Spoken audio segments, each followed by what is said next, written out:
absolutely. And for all you Star Trek fans, indeed, Captain. Worf, love Worf. Anyway, welcome to Outside the Box. It's an awful deep voice for a girl, eh? Anyway, yeah, welcome to my world. Welcome to Outside the Box. I'm your host, Kate of Gaia, coming at you 7 nights a week. To be blunt, I honestly don't know how I do it, but I do it. And I was asked earlier, not that long ago, actually. Oh yeah, let's start building now. And, you know, they waited till what, 7 o'clock? I must have heard the song. Anyway, was asked, do I actually plan any of these shows, or you know, do I just go ad hoc? And well, of course, I don't plan them. That wouldn't be in the now, now would it? So I just kind of roll with it and see where it goes, see what ends up. You know, I get inspired by people's questions, and so is kind of up to you, you know. Yeah, I have my moments, I'm sure. All right, so where do we want to start? That's what I wanted to do. I wanted to check something, and of course I've been Skyping and what have you all the way leading up the show. So see, that's the thing. I don't get a chance to plan because, you know, I never get that half hour. I'm always talking or typing or doing something, you know, ahead of the show. So I don't get a chance to actually get focused, get in the zone. So usually about 5 or 10 minutes in, I kind of find my groove and you know, take it from there.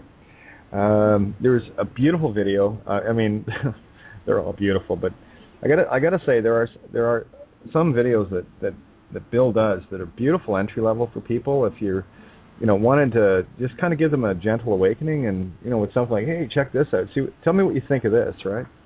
And of course I'll always use the ego against the individual to say, I bet you can't watch it all the way through. You know, if you have to throw something on the table, it's worth it, trust me. But there's one in particular he just put out today, and I've been through a lot of his catalog. I've probably watched now well over 300 of his videos. A lot of the stuff that's coming out I've seen already, because I would just go to his, you know, hiddenmeanings.com page and head over to the videos and go section by section and just go for a ride, you know. Anyway, the video I'm referring to that I highly recommend for people is his number 87. Which he posted through email today. I get all his updates, and I recommend if you go to his page, subscribe and get the updates, and that way you're in the loop all the time. I do, works for me. To my door. Anyway, the video is 87. I was kind of curious when I posted the link to it to see if how many people would actually twig on what the title was actually saying. And everyone did. It was beautiful.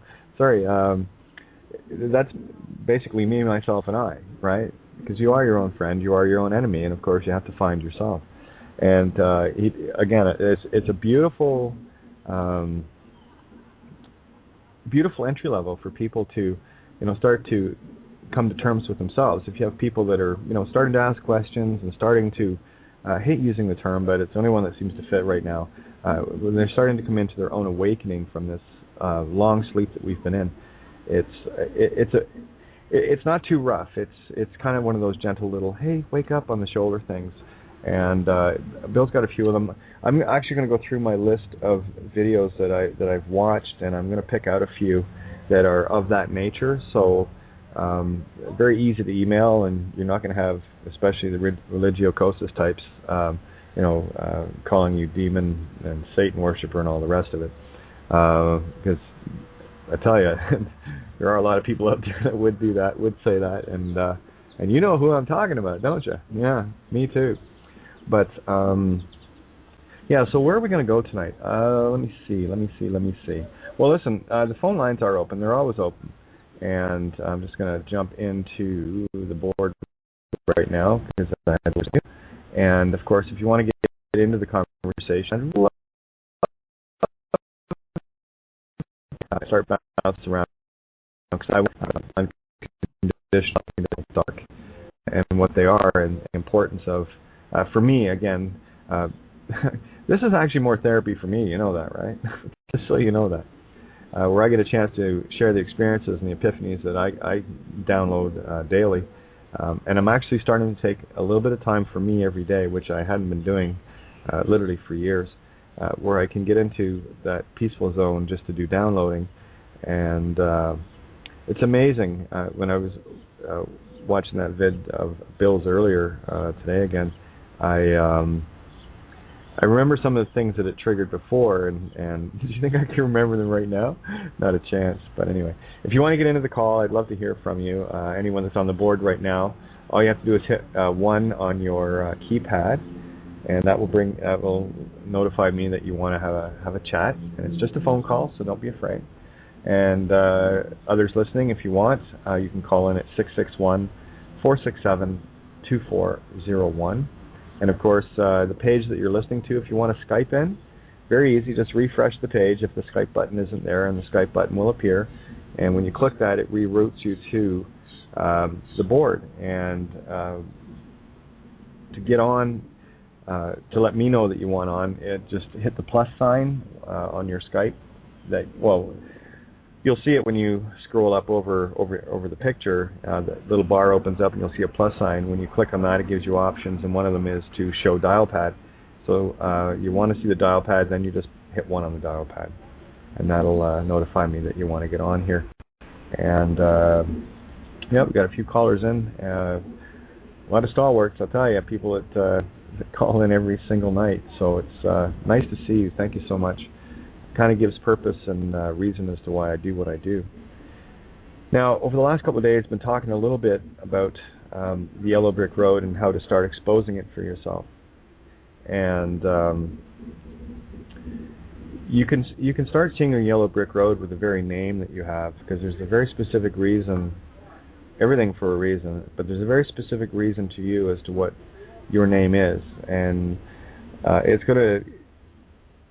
it might not be as obvious. I mean, mine was very obvious. And I can explain to you how I started seeing the yellow brick road. Why don't we do that tonight?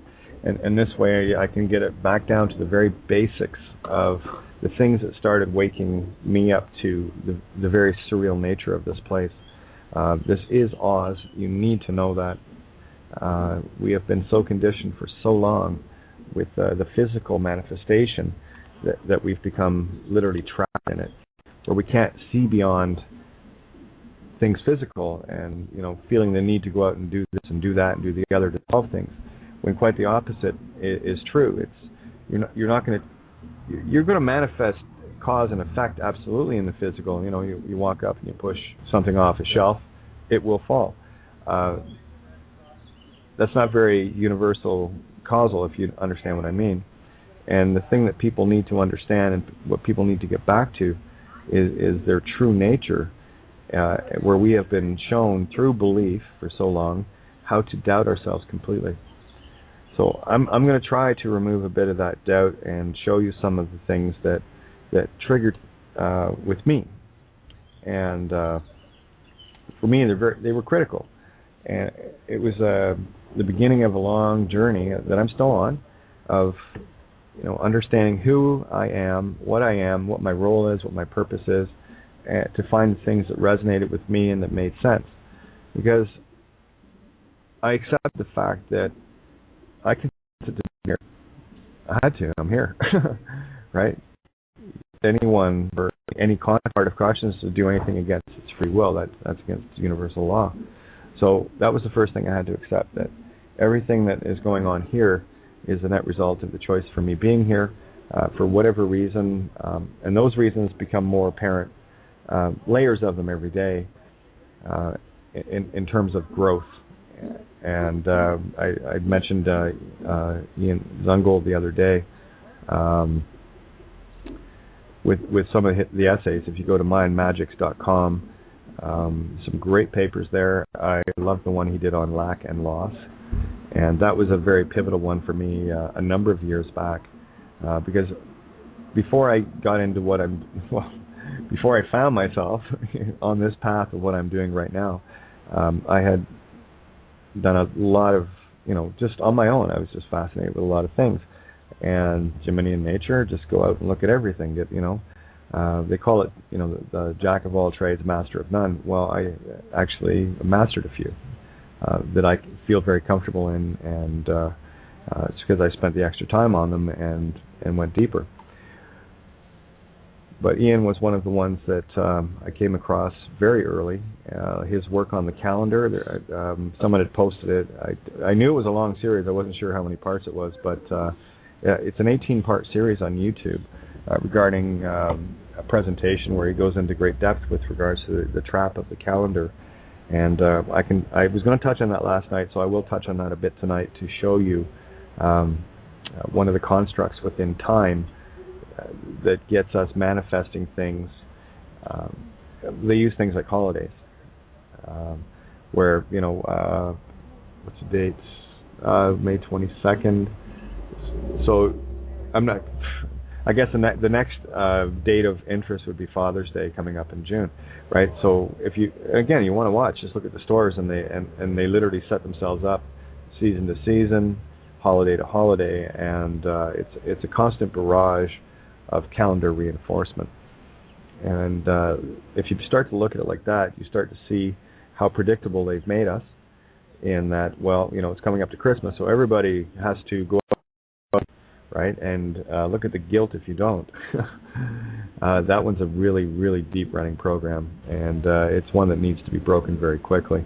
I consider every day a day of gifts, and I don't need any specific date to say that I want to do something for anybody, and what have you. So I dispelled that illusion quickly. The paper that he did on lack and loss is a really good overview, and you start to get an understanding of a broader perspective. That's what it did for me. So let's get down to my yellow brick road clues, as it were. And I often joked that, we come here completely unknowing from our higher self, but we're allowed to leave as many clues as we want. Of course, we're not going to know them right out of the gate. That's the whole purpose of leaving clues. Maybe these little breadcrumbs that we leave behind before we get here. Excuse me, and that's in many forms. And you'll see them happening throughout your life once you start to trigger on a few of them. And see, the initials that my mom and dad gave me, of course, the boy name, as I refer to it, the initials were WKT, and that one was always a kind of interesting. There was just something about it, and I remember this all through growing up and whatever, and there was just something about it that it was like it was talking to me, and I couldn't see it. And then one day I did, and that's where I got my name. Actually, my parents gave me both names. They clued me to the one I have now, the one that I chose. That will never be given to anyone. You may use it to call in reference to me, but this is mine, and I will never give it to anyone. There is consideration on it. This is what I refer to me as. It's my customary calling, and shall never be given up without consideration to anyone. I leave it fully empowered. So here it is. And then I used to sign my emails off KT, because that was the first clue for me is, Katie, Katie. Got it. And of course, that's the root from Catherine. And I looked early on into what that actual name means, what it infers, and as I found out, it means purity. And I'm thinking, there's a bit of a choice to make. That's a bit to live up to. Guess I have some work to do. Then I looked at the first initial, and I'm thinking to myself, what's the relevance of W? And then I slowed it down. I stopped thinking so much, and I said, W, Katie. Of course, being a two-spirit, that sort of made perfect sense, being Gemini. And then I looked at the other things involving, the day I arrived here, as I call it, plopping on the plane in the meat stick. And it was, as far as I was told, it was June 15th, 1964, in the Gregorian calendar. June 2nd, Julian calendar, by the way. but June 15th, 1964. And then I did a search on just June 15th to see if, what relevance there is. I know there's a lot of relevance to the number 15. I've had that one explained to me a few times. And do you think I can remember all the relevance of it? I just know it's a very relevant number. I do know that it is the 15th of every month is the height of the Tibetan lunar calendar, feminine. It's the height of the feminine. And then I looked at June 15th and started scrolling down, and lo and behold, oh, look, the Magna Carta was signed on June 15th, 1215.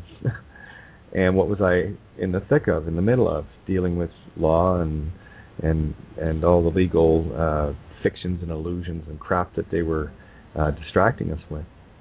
And I thought, okay, well, that makes sense. Then, of course, I did a little tracking on the family name, and I had a history of the family up on the wall in my house that my dad had given me, and I'd never fully read it. So I decided one day, well, it's on the wall. Why don't I have a look at it?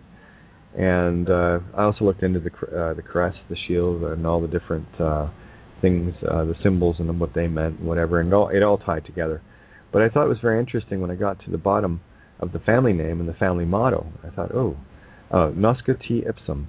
Isn't that interesting? And then right beside it, it translated into Know Thyself. And it took me a little while to see it, but then I noticed my initials again, KT, Know Thyself. I said, okay, this is part of my Yellow Brick Road. And while it might sound simplistic, there were a lot of very heavy concepts going on in my universe at the time, and a lot of things that I was dealing with.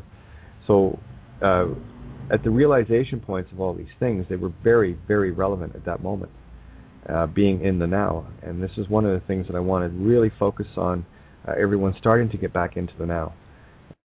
Building that up with regards to calendars and how you get taken out of the now constantly.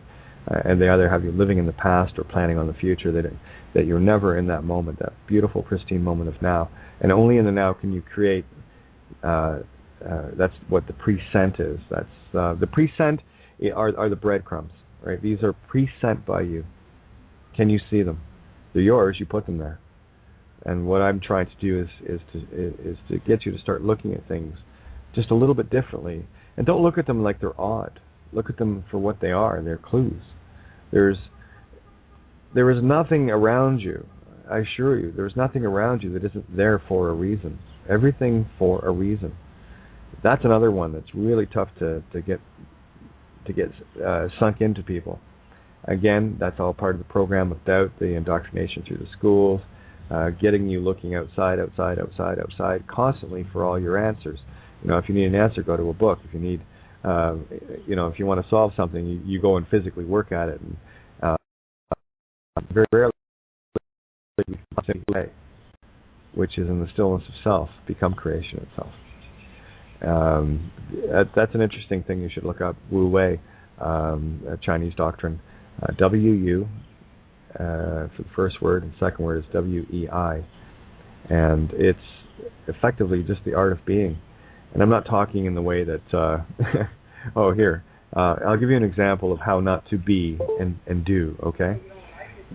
When you're talking about things like opt, for example, they have the mantra, just be and do, and fill out this form and we'll take care of it for you because we're your savior. No, sorry.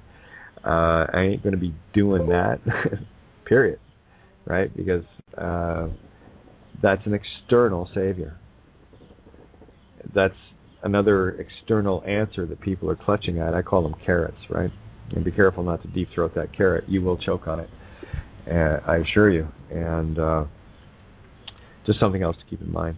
So what other little clues did I have? All right, well, I went through the family motto, Nosca Te Ipsum, Know Thyself.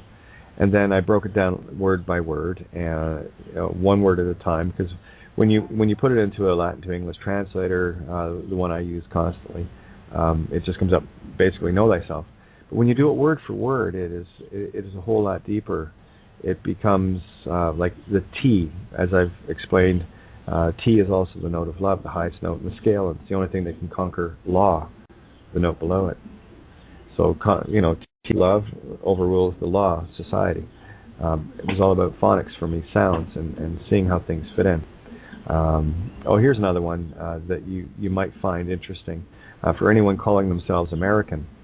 Okay, well, let's slow that down and start breaking that word up. I can pronounce it a mere icon.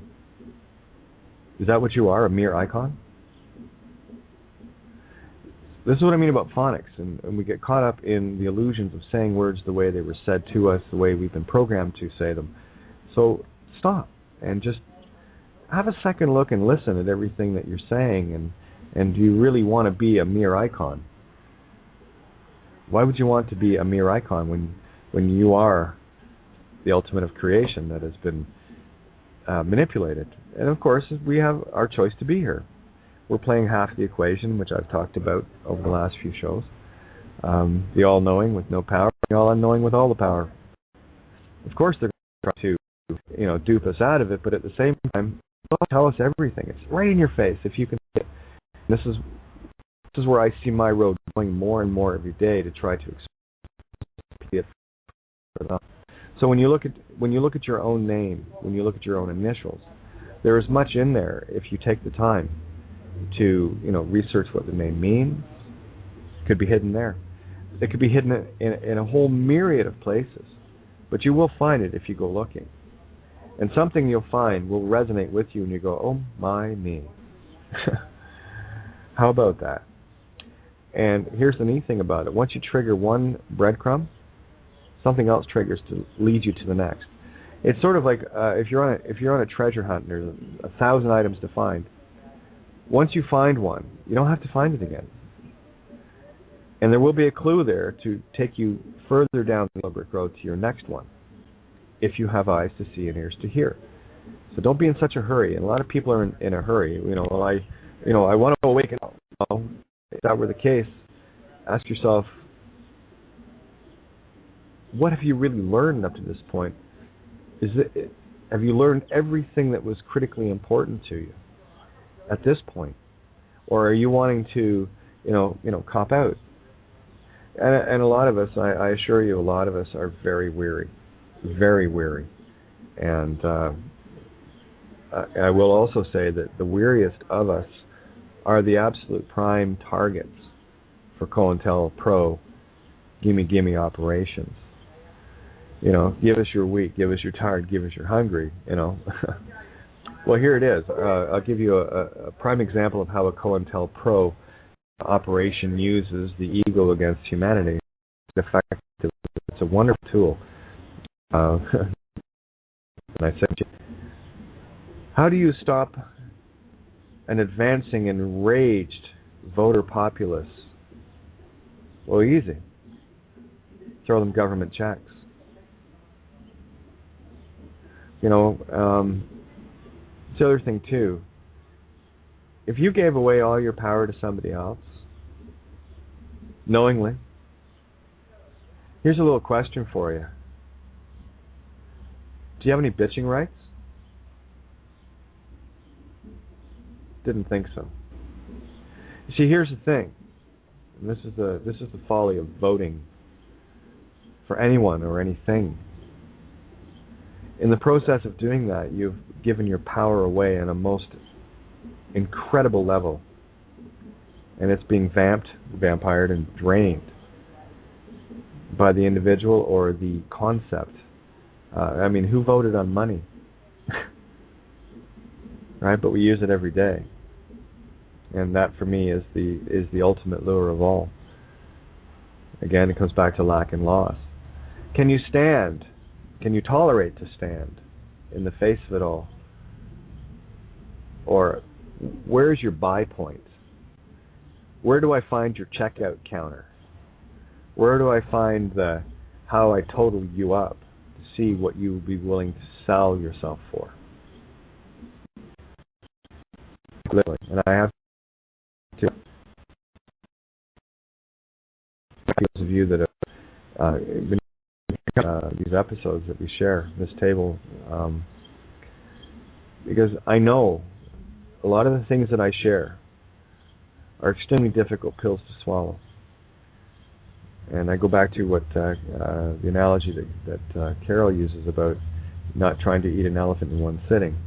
Well, I'm going to use the watermelon just because I already said why I'm a vegetarian. I prefer that. You're not. Well, you probably could eat a watermelon, but let's say there's a field of watermelons. You're not going to eat them all at the same time in one sitting. But I do urge you to at least grab one of the watermelons and maybe take a slice and see how it tastes and see how you can stomach it. And I assure you, I hand out lots of watermelons every night. Things that people may not necessarily enjoy. Things that may drag them kicking and screaming to their own mirror for them to look into, as I do for myself, willingly and happily too. Because the more garbage I can scrape off me, the clearer and the brighter I become. So I'm not interested in holding on to these old dramas. I'm not interested in holding on to these old paradigms that have kept me enslaved spiritually. Never mind the mental or physical. Let's go to the true essence of you, the ascends, right? And look at the word ascension. Ascends, shun. Kind of means the opposite of what you're really intending, doesn't it? The ascends, or the essence of you, the creation, the creator of the himself, herself, self, you. You're actually, when people talk about ascension, what they're saying is, I'm happy where I am. I'm looking for something outside of me to manifest me into something bigger. I'm waiting for my DNA upgrade. I'm waiting for this and that and the other. And like it's coming from an external source. Yeah, sure it is. Like some guy's going to come flying out of the sky on a white horse some night and go, hey, I'm here. Remember me? And I'm here to save you all. And of course, beware the deceivers. They will be everywhere and they are. So if you're not solving it yourself, then you've given your power away. And that's all I'm trying to do, is return that power to you so that you have a fuller understanding of how incredibly glorious you are.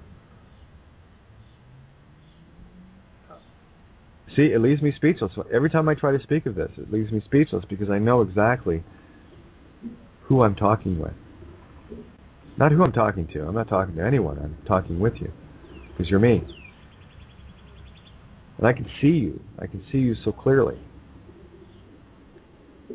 That's why I get so out of joint when the tricky little bastard shows up and starts trying to defend something or justify something, or I need to do this because this, and this is all external. It's all external. It's all external. And you're grasping at straws. And the truth of the matter is, it's all inside you. Always was, always will be. And I go back to Glenda at the end of Wizard of Oz. Dorothy, you always had the power within you to go home at any time you want.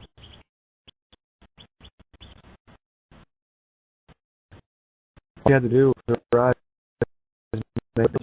I'm not going to the game. It's a good allegory, though, if you know what I'm saying. Someone that might be there. I'm going to use that to get out of here. But I assure you, it's all within you. So don't get caught up in the distractions all the time.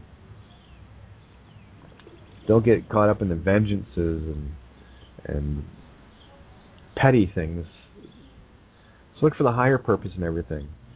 Yeah, we confront a lot of garbage every day, and the more garbage I see coming to the front, the happier I am. And without mentioning, I thought, imagine coming to your gate, opening the gate up, and handing you a huge fine because you have a couple of dogs running loose in your yard. That's how desperate they are.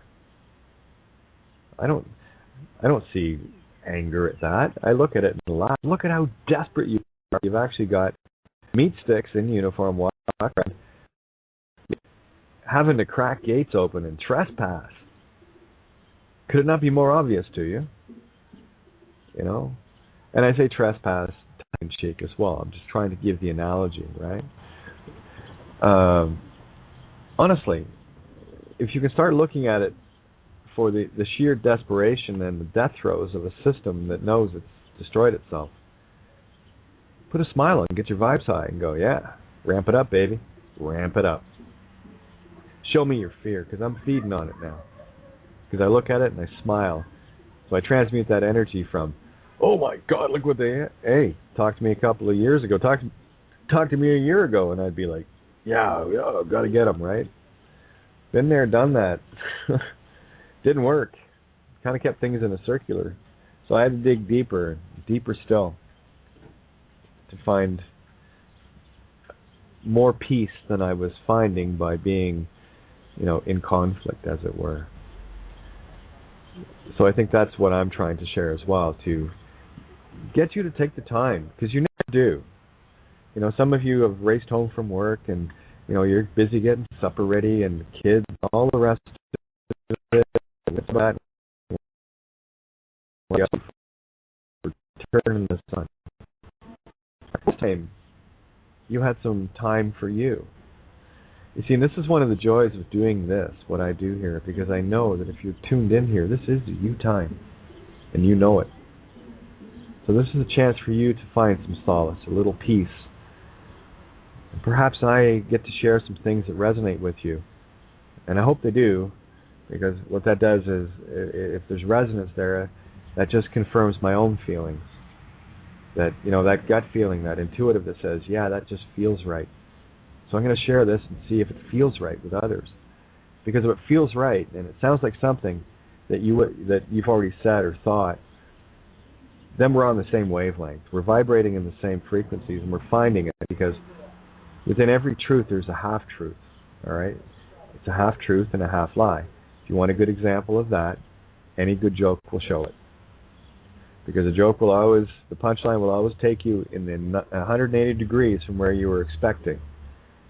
You were expecting one thing, and you got slapped upside the head with the other, as that sudden realization, the lie that you thought was going to happen became a sudden truth. Right? So for me, laughter is the sudden realization of truth. And the more we laugh, the more truth we get. So I don't think the system does a whole lot of puts a whole lot of energy into to pull people over. They don't have comedians working and cracking jokes while they're writing tickets. No, they're more interested in keeping you in a very particular low frequency, a low vibe, and that's by design. And here's the good news. Lots of good news, always good news. I just said, no, I'm not going to.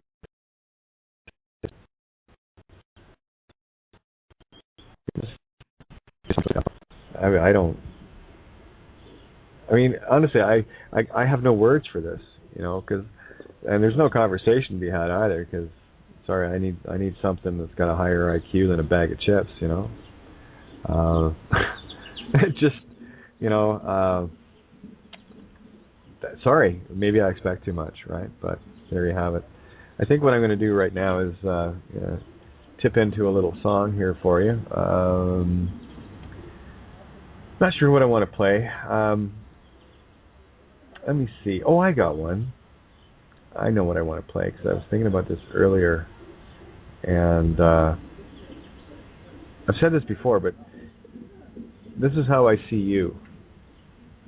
And this is how the mirror works both ways, too. So the lyrics in this, for me, were very poignant.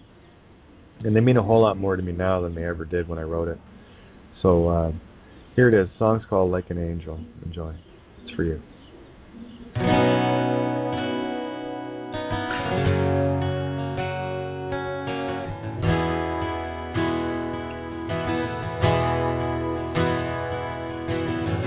From somewhere like a dream, your world washed over me and took me far away, so very far away. Made sense of all things wrong, gave hope where all was gone. What do I need to say, really need to say? Your eyes are all the words I need, wanting nothing in return.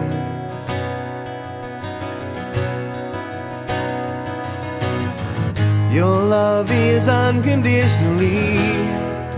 I have so much to learn. When I hold you in my arms, nothing seems to matter. I'll never let you get so far. Being there is what you do. When my world caved in around me, nothing through the smoke to see. There you were, still standing like an angel, holding on to me.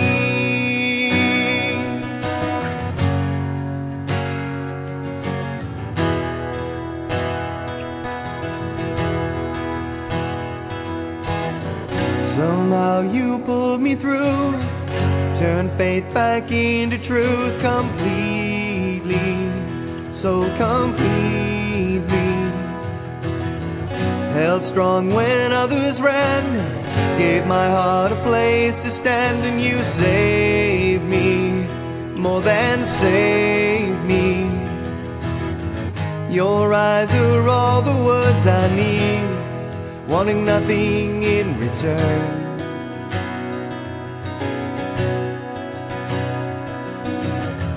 Your love is unconditionally. I have so much to learn. And when I hold you in my arms, nothing seems to matter. I'll never let you get so far. Being there is what you do. And when my world caved in around me, nothing through the smoke to see. There you were, still standing like an angel, holding on to me.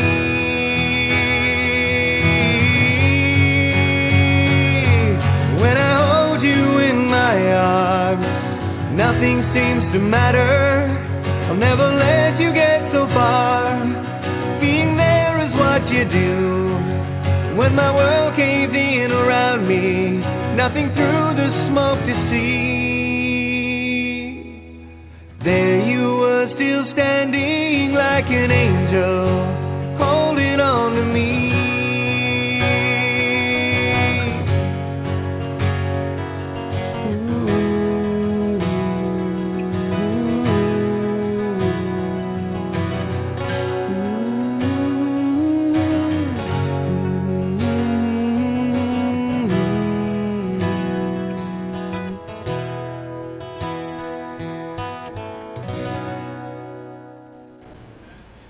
Oh my, what a busy chat room we have in Skype today.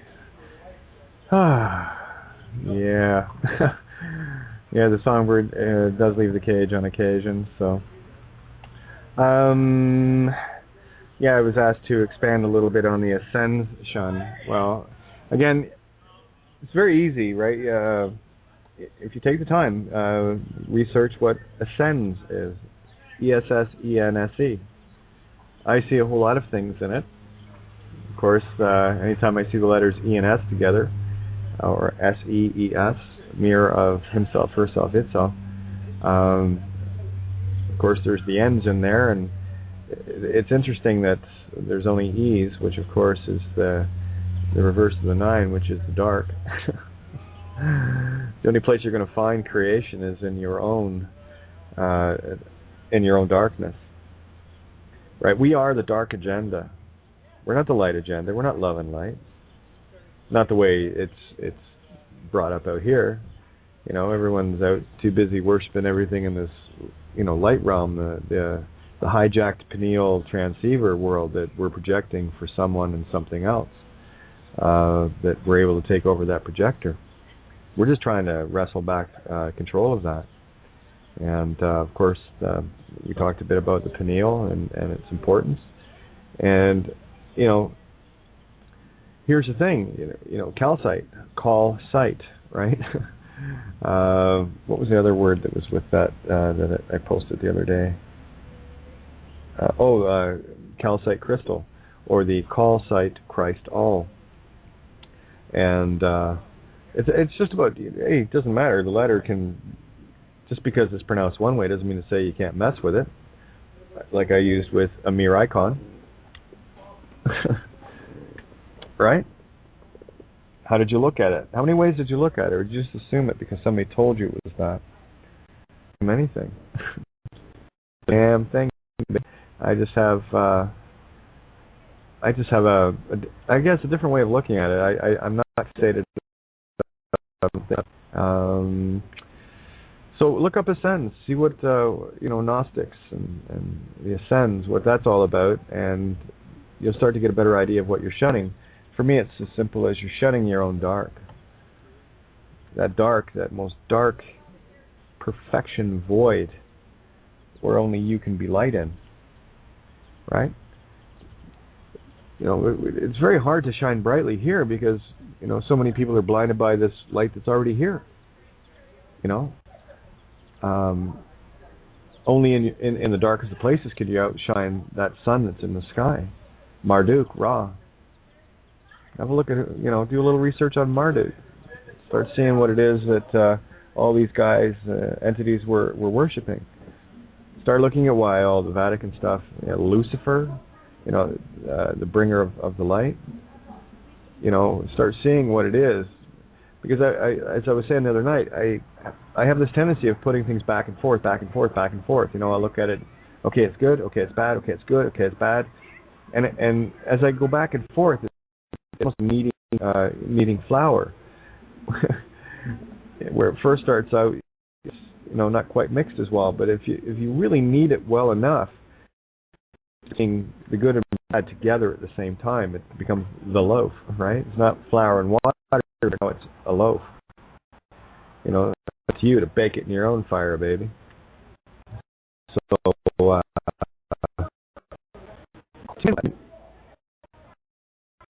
find something where your own light is very difficult. It's very difficult to stand out. It's not like you're going to jump up in the sky and, suddenly become the size of Aldebaran and go, hey, here I am. Although, your light's far bigger and brighter than that. That's only one point of light in infinite space. The illusion of infinite space. If people look up at the night sky and see all the beautiful stars everywhere. I can look up and go, look at all that litter. Look at all that light poison. Why can't I just see the tapestry for what it is? Where I can see all and not be distracted by points of someone else's light created by us with someone else's intention behind it. That's our version of that's spiritual voting. You don't have bitching rights anymore. What you do have is the purpose to get away from it and start to become your own Anu arc key. Okay? Anarchy. Anu, the heart, arc, that flash, lightning, whatever you want to call it. Everything travels in an arc. There's no straight lines in this universe.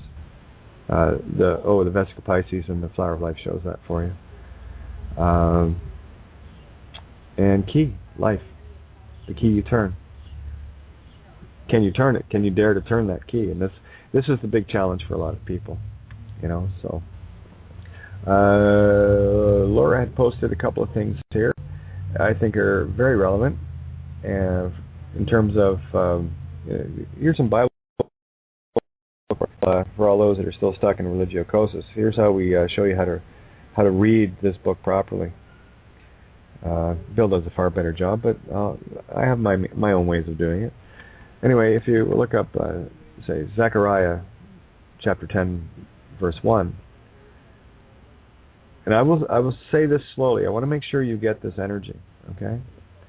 Ask for rain in the time of the latter rain, or the later rain. The Lord will make flashing clouds. He will give them showers and rain, grass in the field for everyone.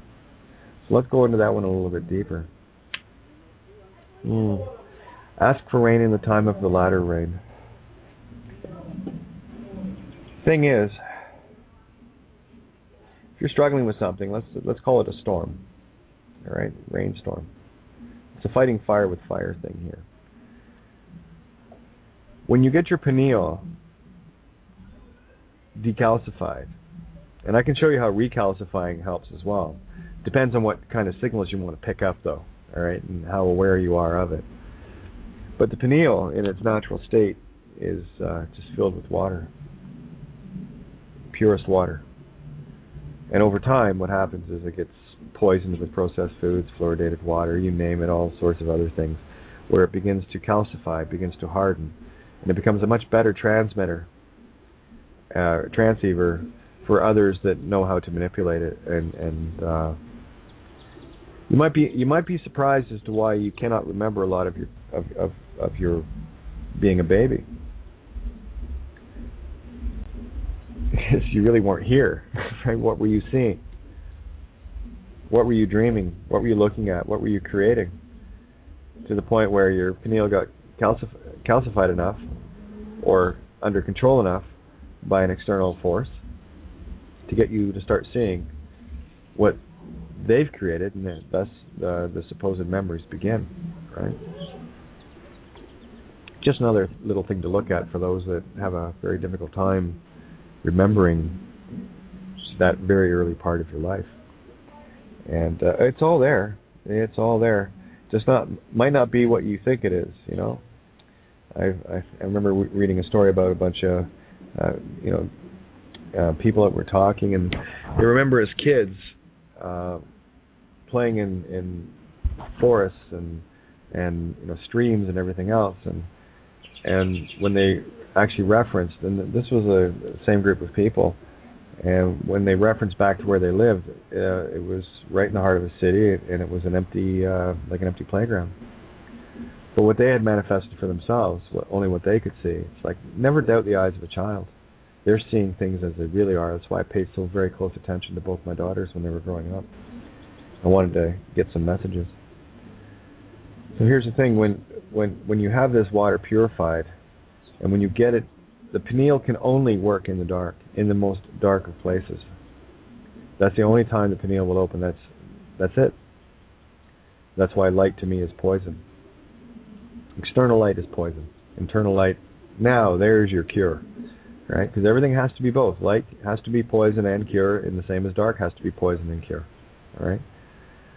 So here we are with our pineal gland being controlled by someone else. As soon as we take that over and we start, and you do this, you don't need to be doing. If you want to do something physical, the only thing I recommend, and I said it last night, and I've said it many times, you're in therapy. If you want to decalcify your pineal very quickly, get on your own golden elixir.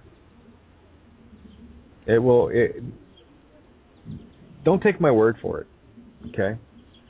You know, just because I share the things that I do, you might want to ask where this information comes from, in the downloading sense.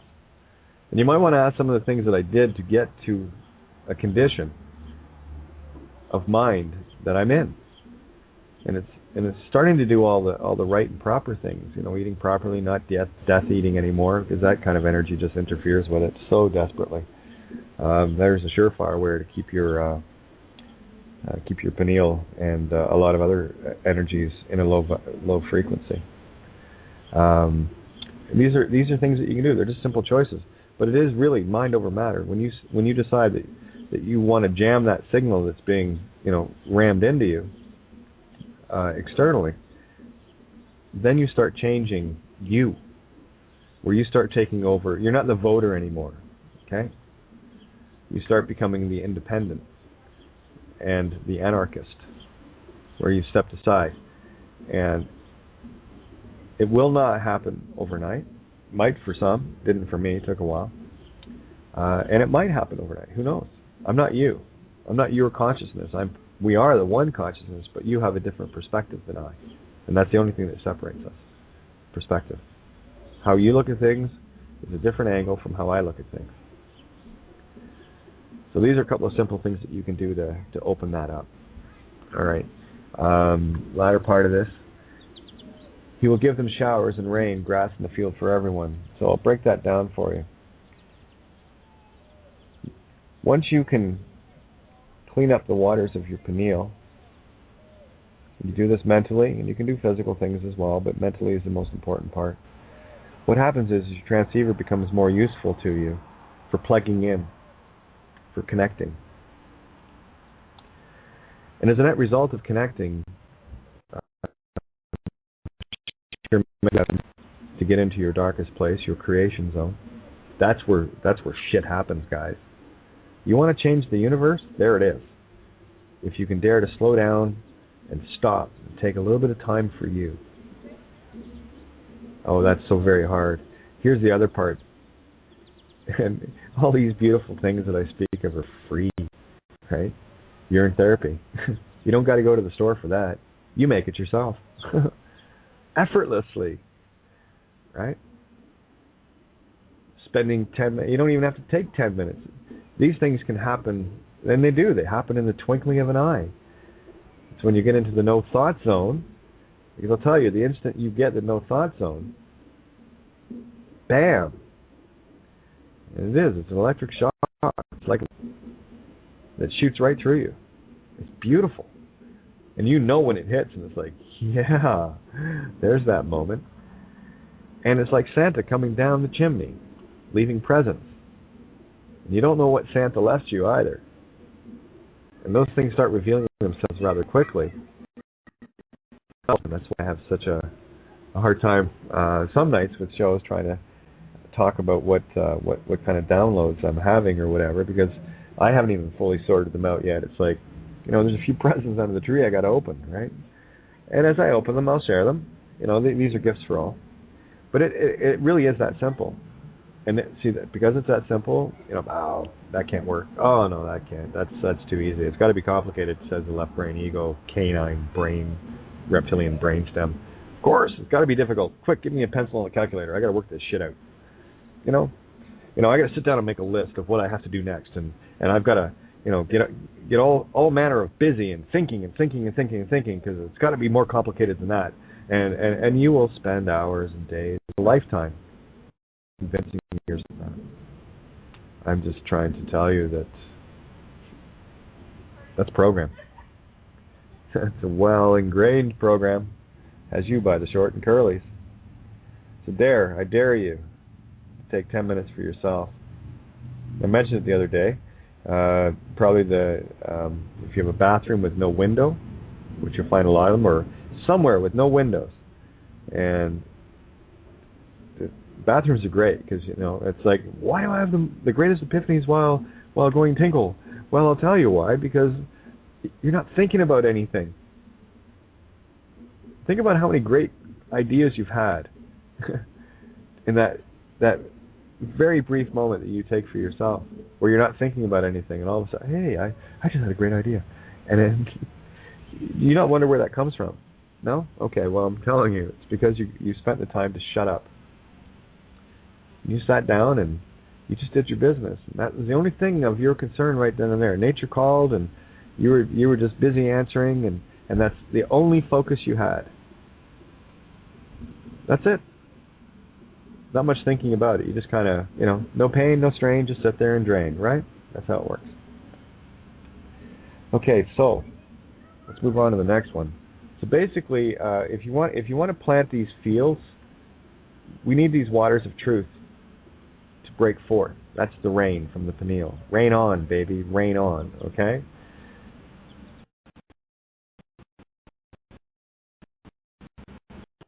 And you will get them both. People think you have to rest with hours on end, and if you're taking hours on end, you're not doing something right.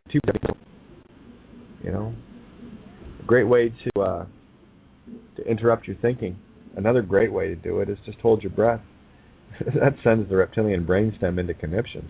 It's funny as hell, right? Because it goes into panic. Oh God, survive, meat stick. Danger, Will Robinson, all the rest of this shit, right? So that's another easy one. So let me see.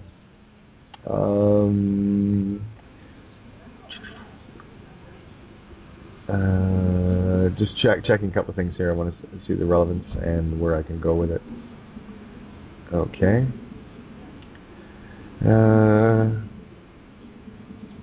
Okay.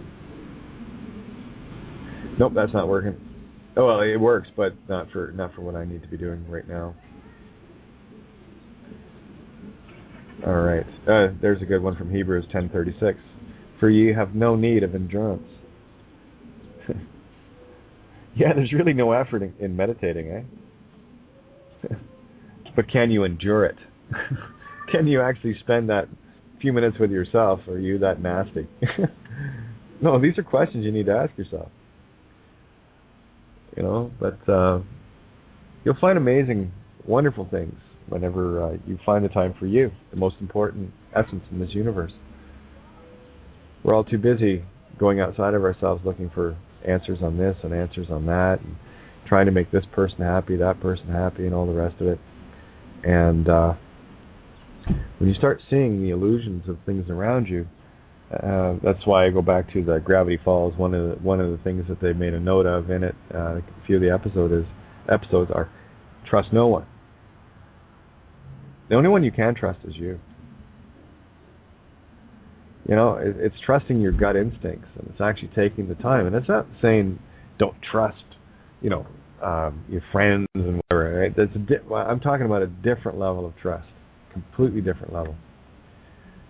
And it's a spiritual trust. Is that entity that you're with, or that's hanging around you, that looks to be a powerful ally, are they really? Or are they a powerful adversary as a deceiver? We were warned in the revelations. The deceivers will be everywhere. So I just paid attention. You know, so it's simply this for me. It's anytime I look at anyone, talk with anyone, my heart is in place, and I'm asking the question, who are you? In relation to me, you know, who are you? Are you a distraction? Are you an ally? Are you giving me the illusion that you're an ally when in fact you are a distraction? And I'm not talking about being paranoid here either, guys. That's why I'm telling you, it's a different level of trust. Because here's the thing. That's why I want everyone at my table. I want everyone. We'll go figurative here. I want Satan and Christ sitting right across the table from me. I want to see how they eat. I want to check out their table manners. I want to see their intentions. Right? By one's actions, one is known. So again, we do not play the divide and conquer game anymore. We bring everyone. My grandfather told me when I was and I've said this on the show before. When I was a kid, he said, "Keep your friends at arm's length, and keep your enemies hug tight." Savvy?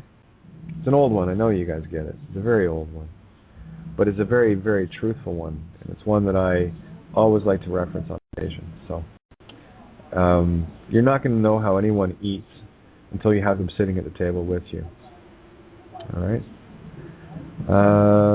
Let me see what else we got here. But I just want to. Oh, my Skype's kicking all over the place here. Let me see if I can find this one.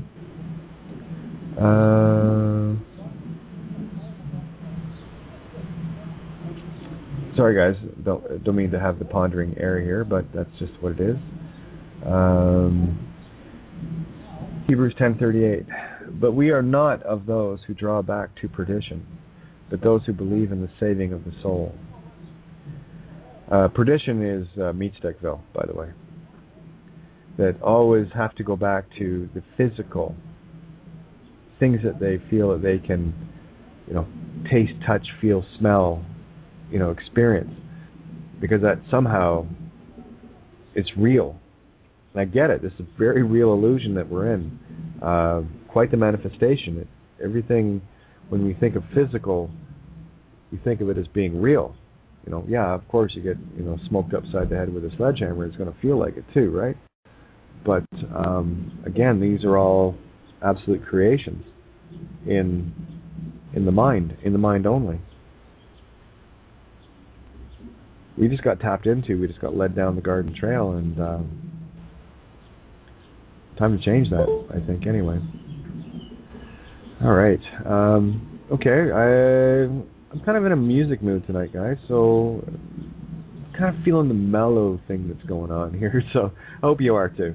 And then after this, I want to get into the calendars a little bit and start outlining how people get caught up in it, and how easy it is to follow along with, you know, set programs that you and we all, me, everyone, that we all fall into. And just to show you how pervasive this program is and how deep it runs. So let me see. Let me go down my song list.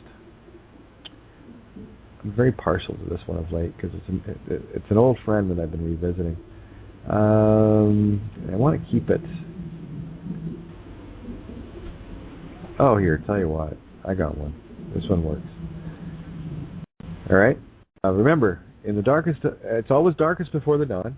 Wrote an essay on it, but it's always darkest before you dawn. And when you finally do, that's when you become the sun, your own sun, your own light, in your own beautiful void of creation. And we go on playing infinitely. So indeed, you're the sun. Here it is.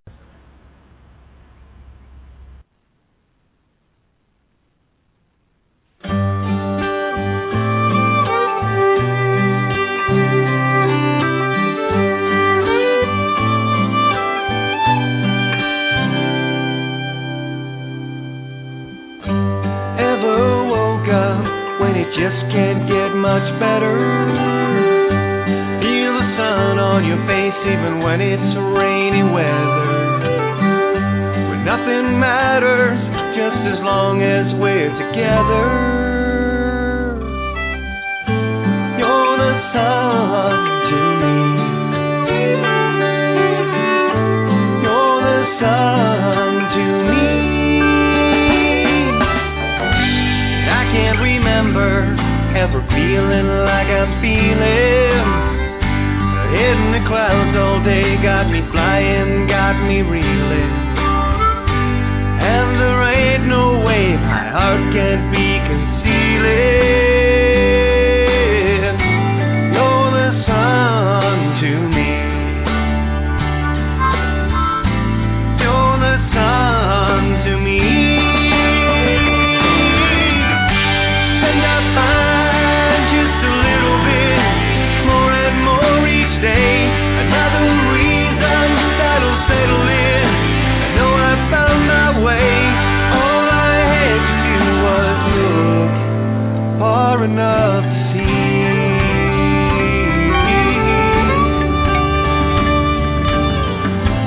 You're the sun to me.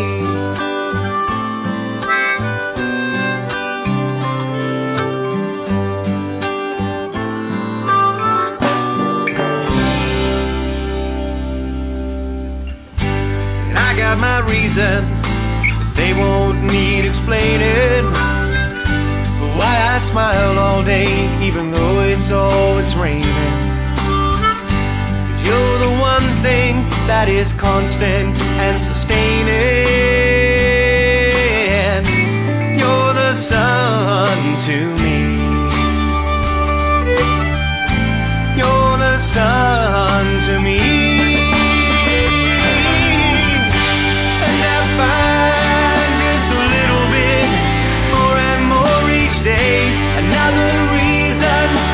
Settle in. I know I found my way. All I had to do was look far enough to see.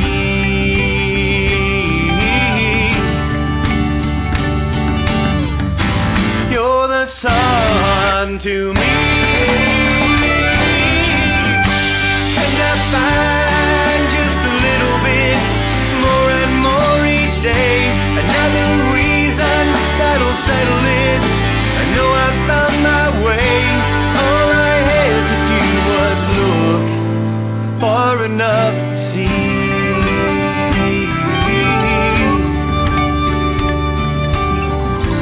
You're the sun to me.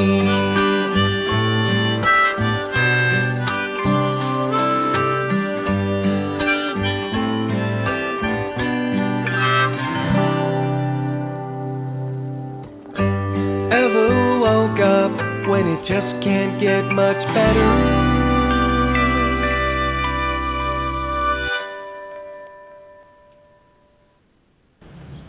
There you go. You're the sun to me.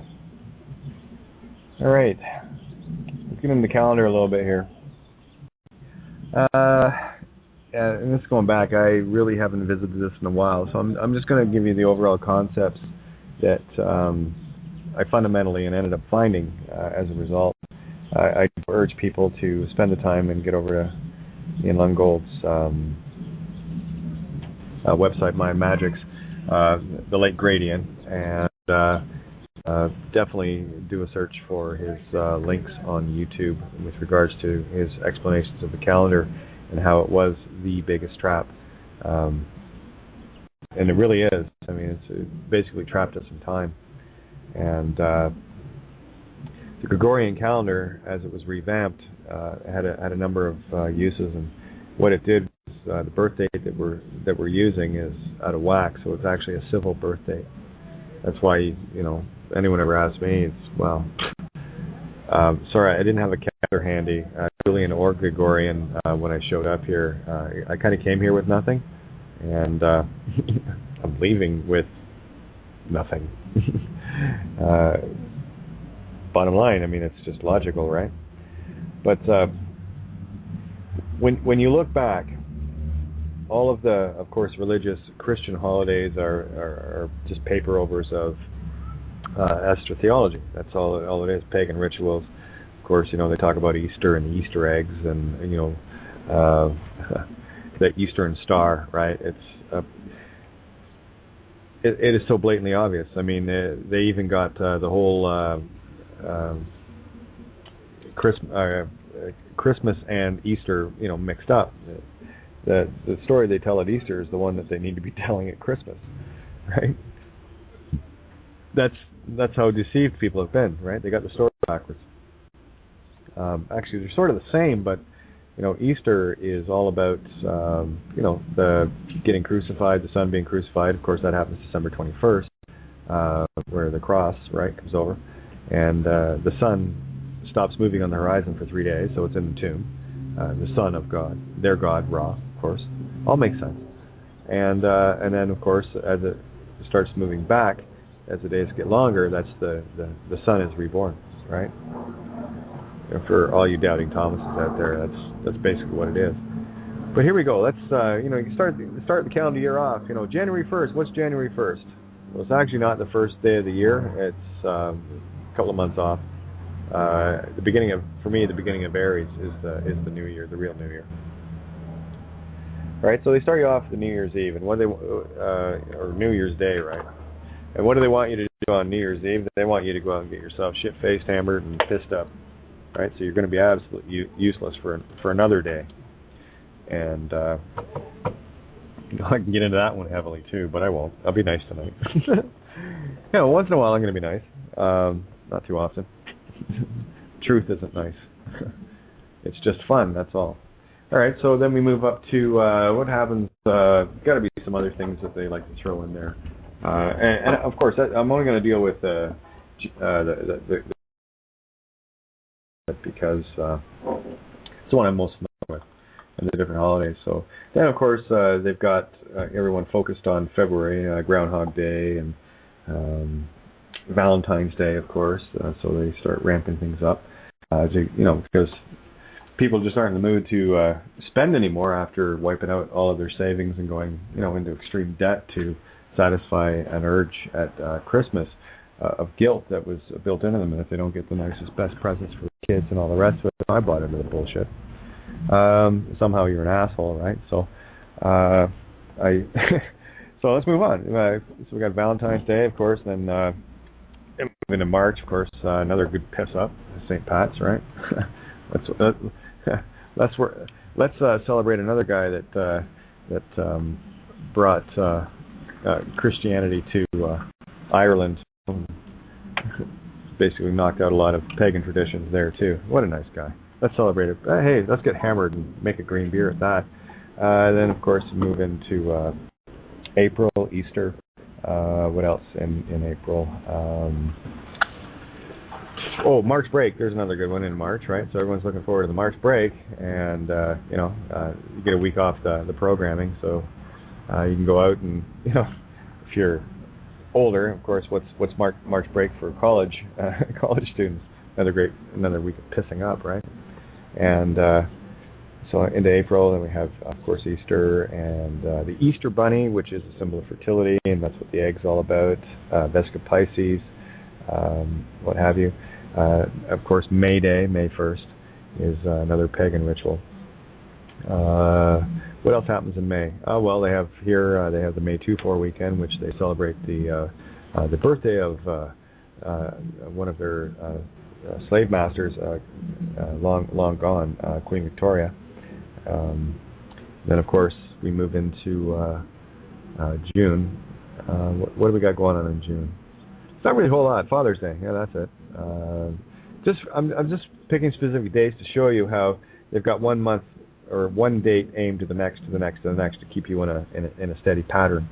And of course, they don't give all the months equal days either, so that's a bit of a mess up too. And they like to throw an extra day on in February every 4 years just to, mess things up. Leap years, yay! So what do we got in July? What do we got in July? Well, of course, we're generally dealing with summer holidays, and everyone's kept busy doing that. And I'm sure there's a couple of little things in July, but nothing really, because they've already got the summer fashion thing going, so people are out, being consumerians, really, really good. August, back to school. You got to get that old back to school vibe. I don't know about you, but I remember this whole, as soon as July was over and you saw the first back to school thing, you're thinking, oh shit, summer's over, right? And it just left a shitty feeling, because you knew, come September, the first week of September, you're back in prison basically, running the gauntlet of their indoctrination programs that you're so excited about, being graded and tested and corralled and timed, and this is, you go here, and if you don't show up, you need a note, and all the rest of it, and all the rest of the crap that goes along with it. So that you have all that stress of back to school in September, and of course you have October, which is Halloween. Yay! Let's focus on Halloween.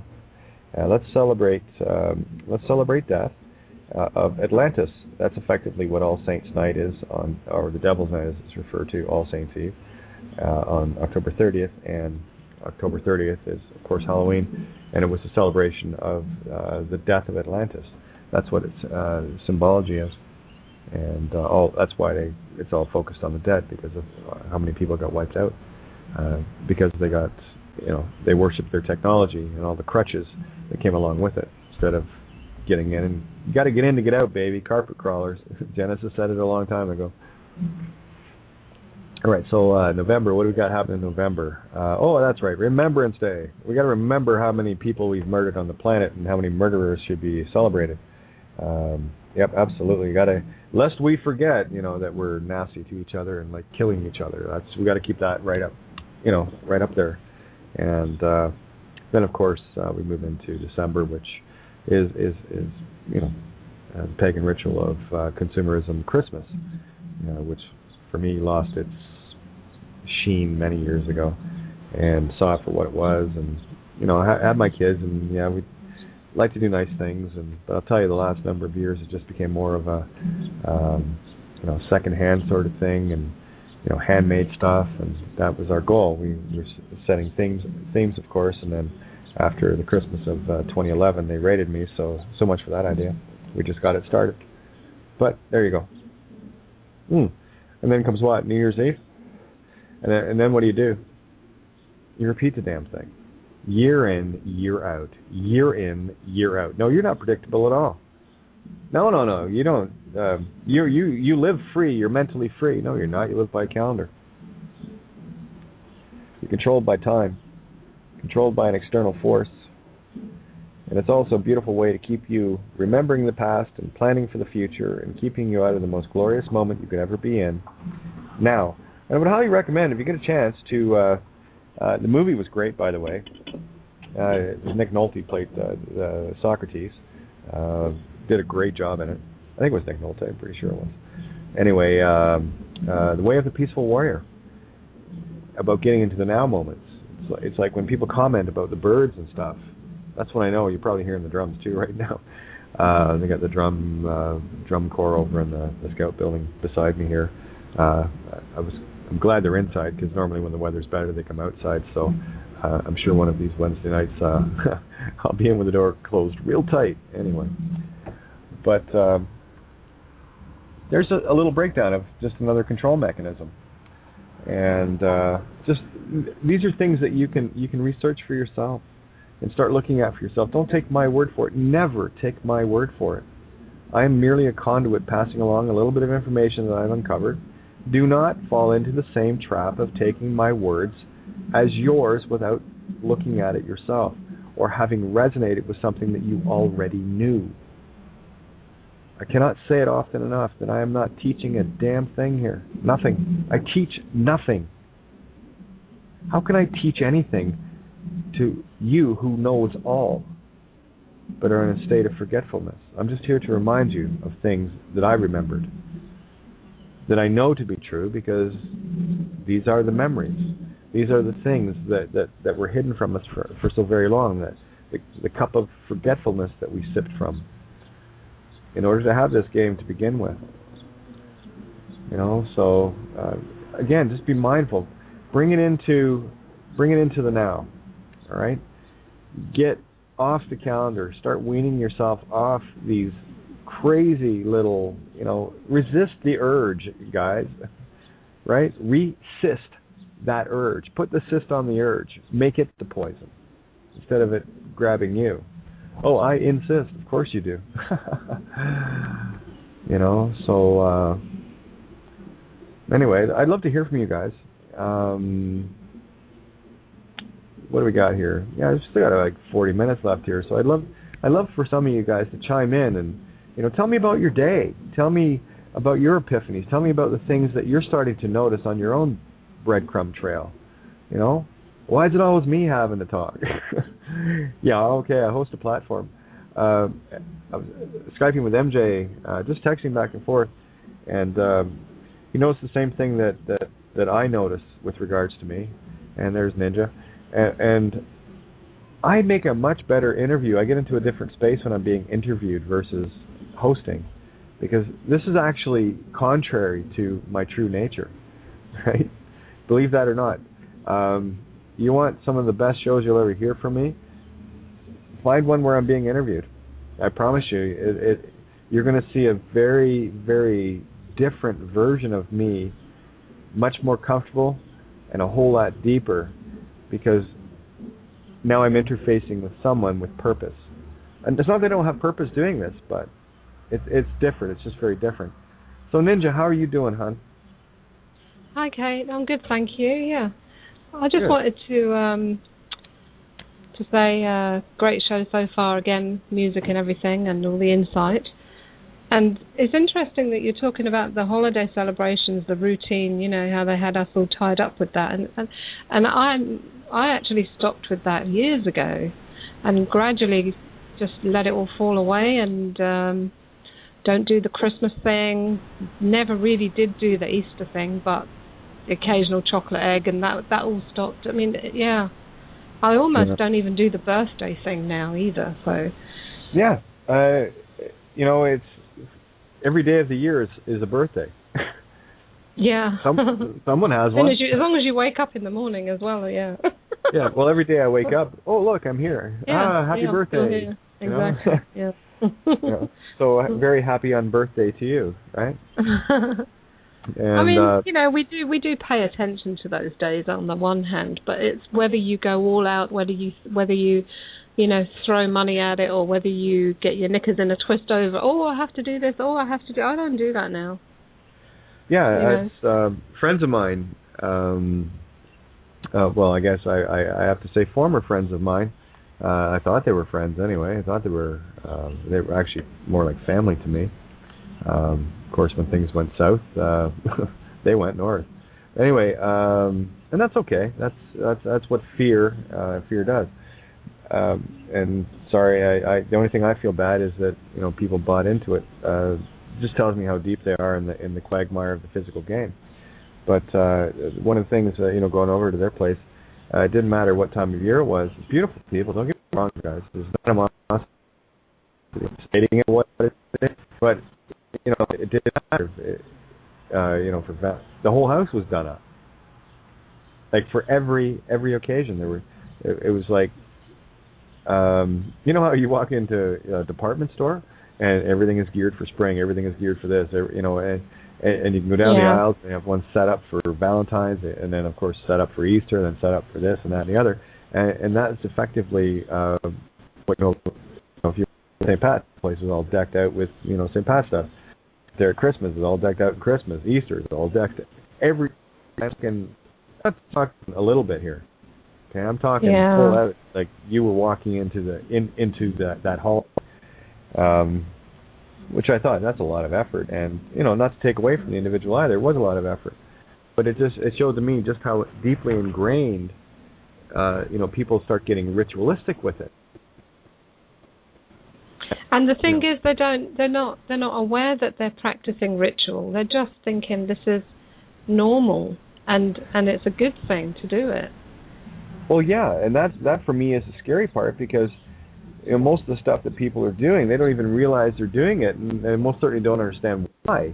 It's just what everybody else does. So I'm going to follow along, and I'm going to be part of the collective Borg consciousness, and that's what you're dealing with here.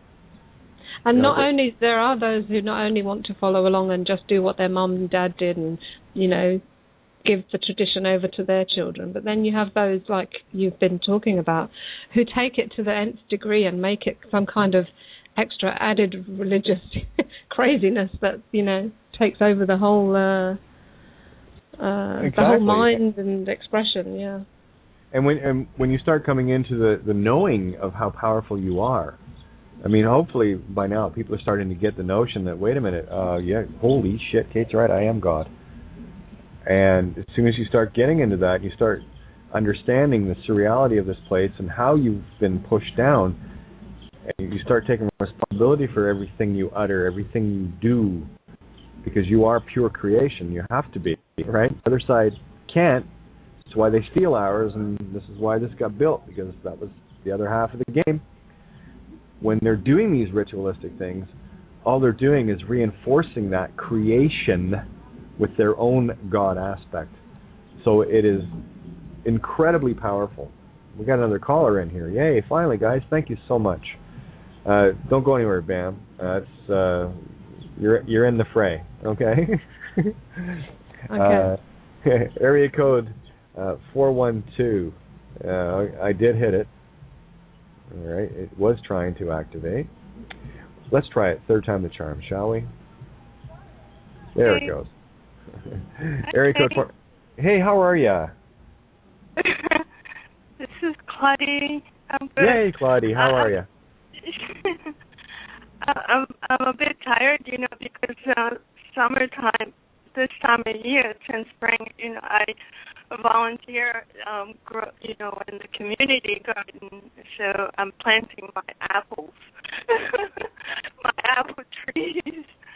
I was listening to you before talking about holidays. It reminds me how I never liked these holiday things.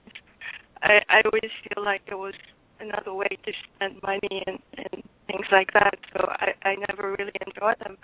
But one holiday that, like Thanksgiving, is supposed to be something big, but I never really like it because I don't like the food. And I don't. Well, Thanksgiving. Claudia, let me explain to everyone. Thank you for reminding me, because in Canada it's October and in the U.S. it is November, I believe. And let me tell you what Thanksgiving is. What Thanksgiving is the white man's celebration of the slaughter of the natives that helped them basically stay alive while they were here. That's what you're celebrating when you're saying Thanksgiving, okay? Absolutely, and I hated that.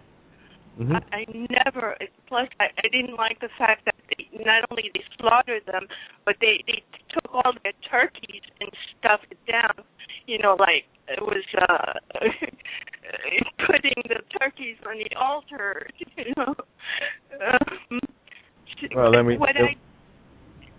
what I do instead, I volunteer and deliver food for those folks who cannot cook for themselves or don't have any food. So I would do that instead because, I think it's a good thing to do. But most of my life, I do only volunteer work. Well, yeah, and that's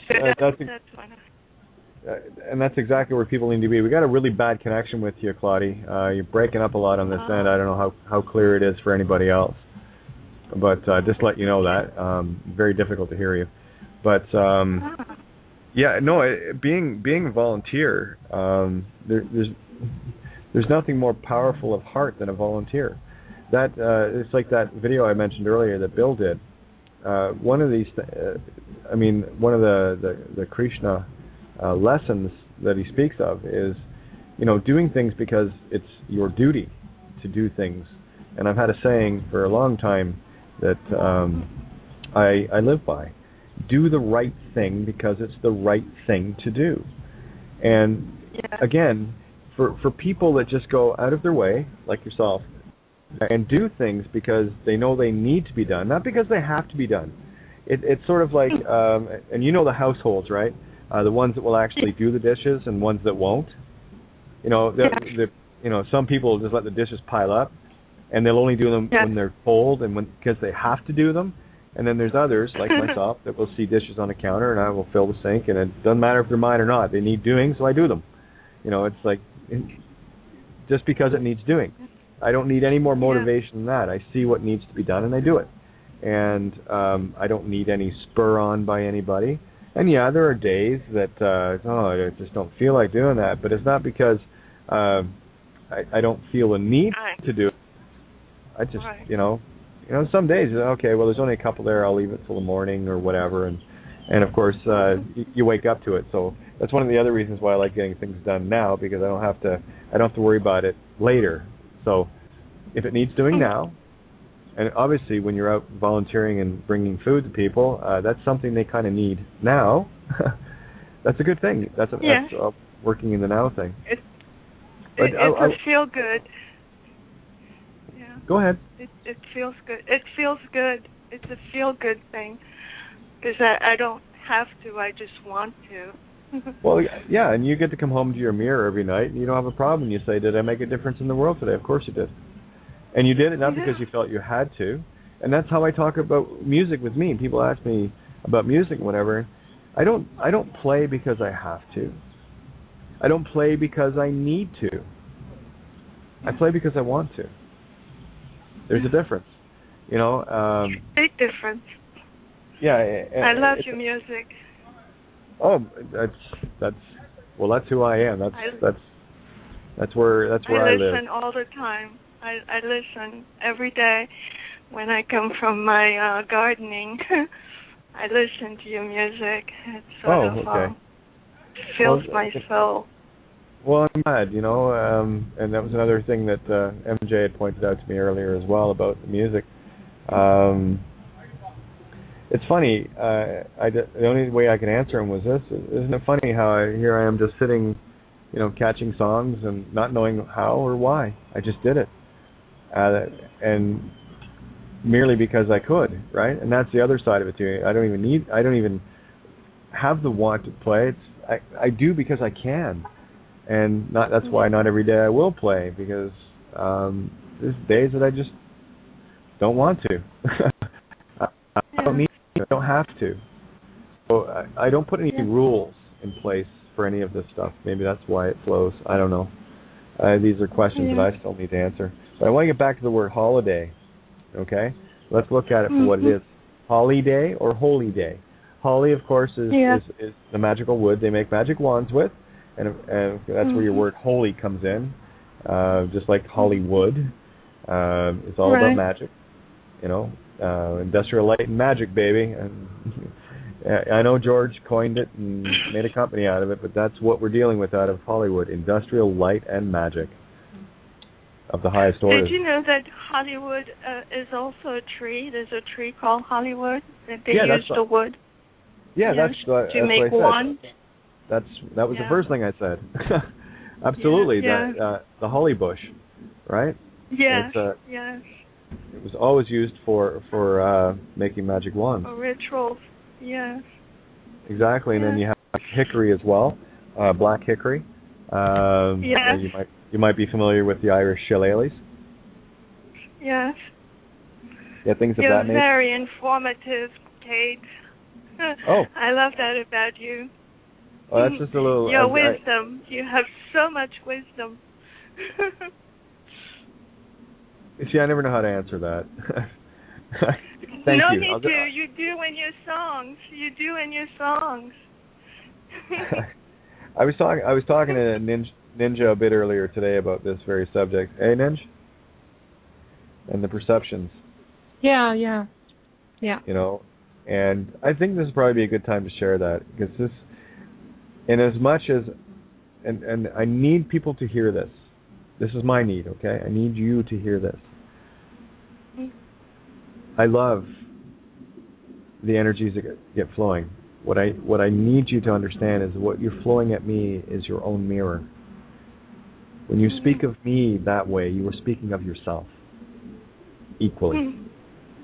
This is why I need people to get this, all right? What it reinforces for me is not, oh, I'm special, oh, look at me, oh, no, that is so contrary to every essence of my soul vibration. That is most certainly never and will never be the intent. The only intent I have is for people to come to terms with who they are. And if I get to be a mirror reflecting that, perfect. That works for me. But as I was saying earlier with Ninja, I had this really, and I still do it to this day. I will never allow anyone to put me on a pedestal, and I'm going to tell you why. And this will probably resonate with many of you. Because the minute someone puts you on a pedestal, and you allow them, that's why I'm bringing this up right now. I need to share this. And if you allow them to put you on a pedestal, what you've also allowed them to do is if you accept being on that pedestal, you've allowed them the right to knock you off it. And that fundamentally has always been the intention that I've seen come out of it. When people build others up, it gets to a point where people eventually become so. I like using. There's a hockey player here, Wayne Gretzky, and he was the hockey player at the end of his career that everyone loved to hate because he could do it so well. He could do it so incredibly well. And it was like break record after record after record after record. No one was going to touch this guy. Period. He, what he did, that was his magic, and boy, he knew how to do it. And they built him up on such a pedestal that it got to a point where everyone was, and they built this icon. Their hero worship thing, and they built it to the degree that they got to a point where, okay, now we got him up there. How the hell do we knock him down? And they're looking for every flaw, every mistake that this individual would ever make, and totally scrutinize it. Where this beautiful, white, well, we can call it dark wall with a white dot or a white wall with a black dot. Everyone missed the whole canvas behind it, and we're only looking for the blemishes. So that's why I will never tolerate anyone ever putting me on a pedestal. And I accept anything that, and I do appreciate it. Do not get me wrong, and I accept it with the utmost humility. On the same level as you will accept it back. I think that's fair. Well, you talk a lot about mirror, which is something I resonate with, because what I see in you is what I see in myself, and so I recognize it in myself. I recognize it in you, and so that's how I can, be grateful and be thankful for it, and just having that confirmation, knowing that I'm not alone. So I do appreciate you a lot, Kate. Thank you for everything that you do, that you speak about. And I'm gonna mute out. I'm still gonna listen to you. I'll just let someone else who wants to call in do so. Thank you, Kate.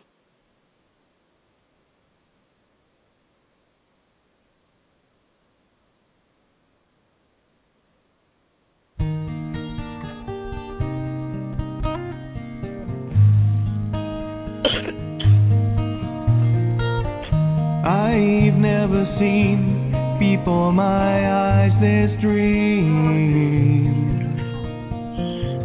I've never known what makes this child to see.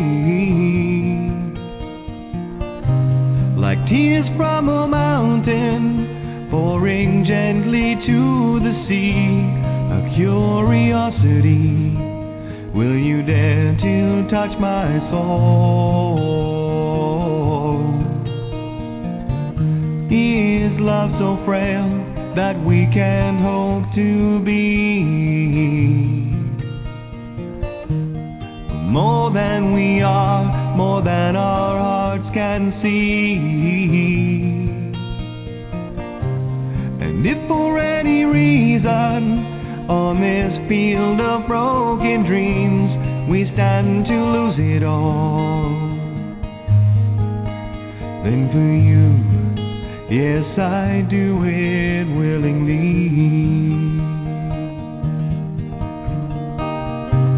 If this is our moment, captured in time, always to sustain,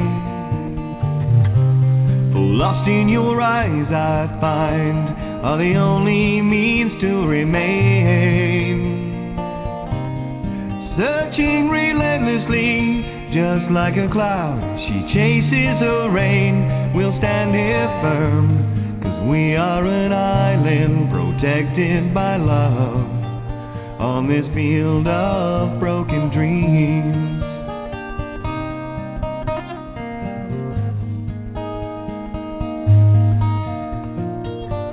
It's never clear, this path of destiny.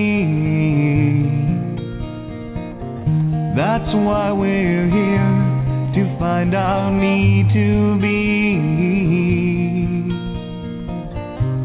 Elusive as a rainbow, we can try to steal her gold, but she'll give it willingly. Will you dare to ask her though? We'll find a way, we must believe in us. There'll come a day, we'll soar, and when it does, the sky will have no boundaries. I will challenge every sea, I will never lose this dream. 'Cause for you, yes, I do it willingly. If this is our moment, captured in time, always to sustain, for lost in your eyes I find are the only means to remain. Searching relentlessly, just like a cloud, she chases her rain. We'll stand here firm, 'cause we are an island protected by love on this field of broken dreams. On this field of broken dreams. And I'm back. I got zinged off the board there, so sorry about that. Good hands, Ninja. Good hands, baby. You rock. Yeah, nothing like a little backup action. Thank you so much. Zoe tagged me. I'm trying to get her into the call. She wanted to join in, and always happy to have Zoe call. Here, one sec. Just want to make sure. See if okay, it's not answering. So I'm going to bring you back in, Zoe. So just give me a sec. And this should do it this time.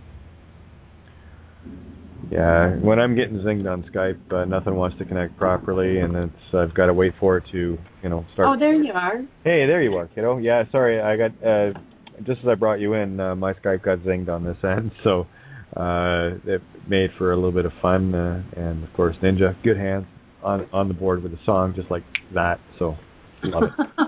Hey, so how are you doing tonight, Zoe? I'm glad you're chiming in here, baby.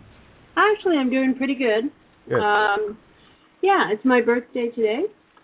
Yes, so it is. That's right. Happy re-entry day. Yeah, so I guess I'm here for another round.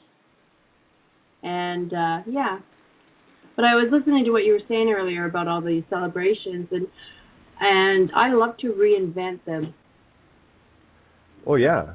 Yeah, like I still look at the baby under the tree with the star as us, and they've taken it and put it to this third party, and no, it's my celebration for me. Exactly.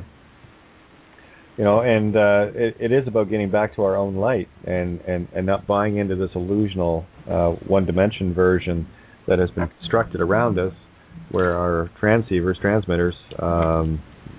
have been literally hijacked. Yes. We're projecting somebody else's idea of a good time. I Exactly. don't think so. Yeah, and it sets us up. I mean, I know I've had a lot of Valentine's Days where if you don't get the tradition, I mean, that can make or break a relationship. And that's a huge burden to put on each other. Huge. And yet we do it constantly because society or indoctrination has taught us this is the way you behave.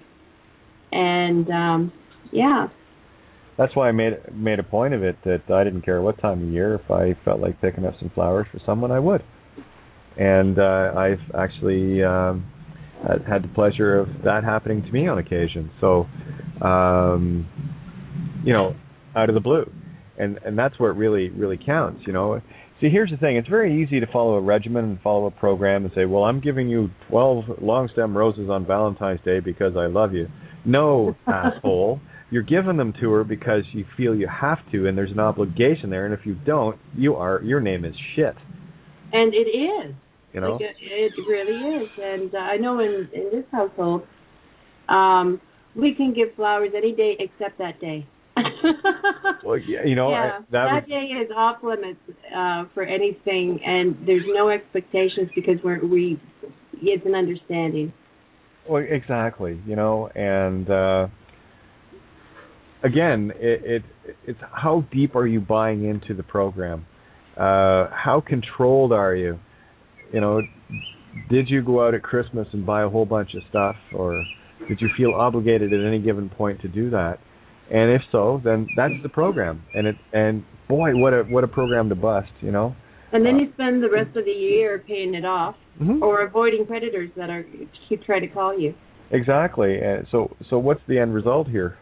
You've got a lot of useless junk lying around. Sure, it was great. Why don't you know, for me, it's more important that people just, if you want to celebrate something, then just gather, you know.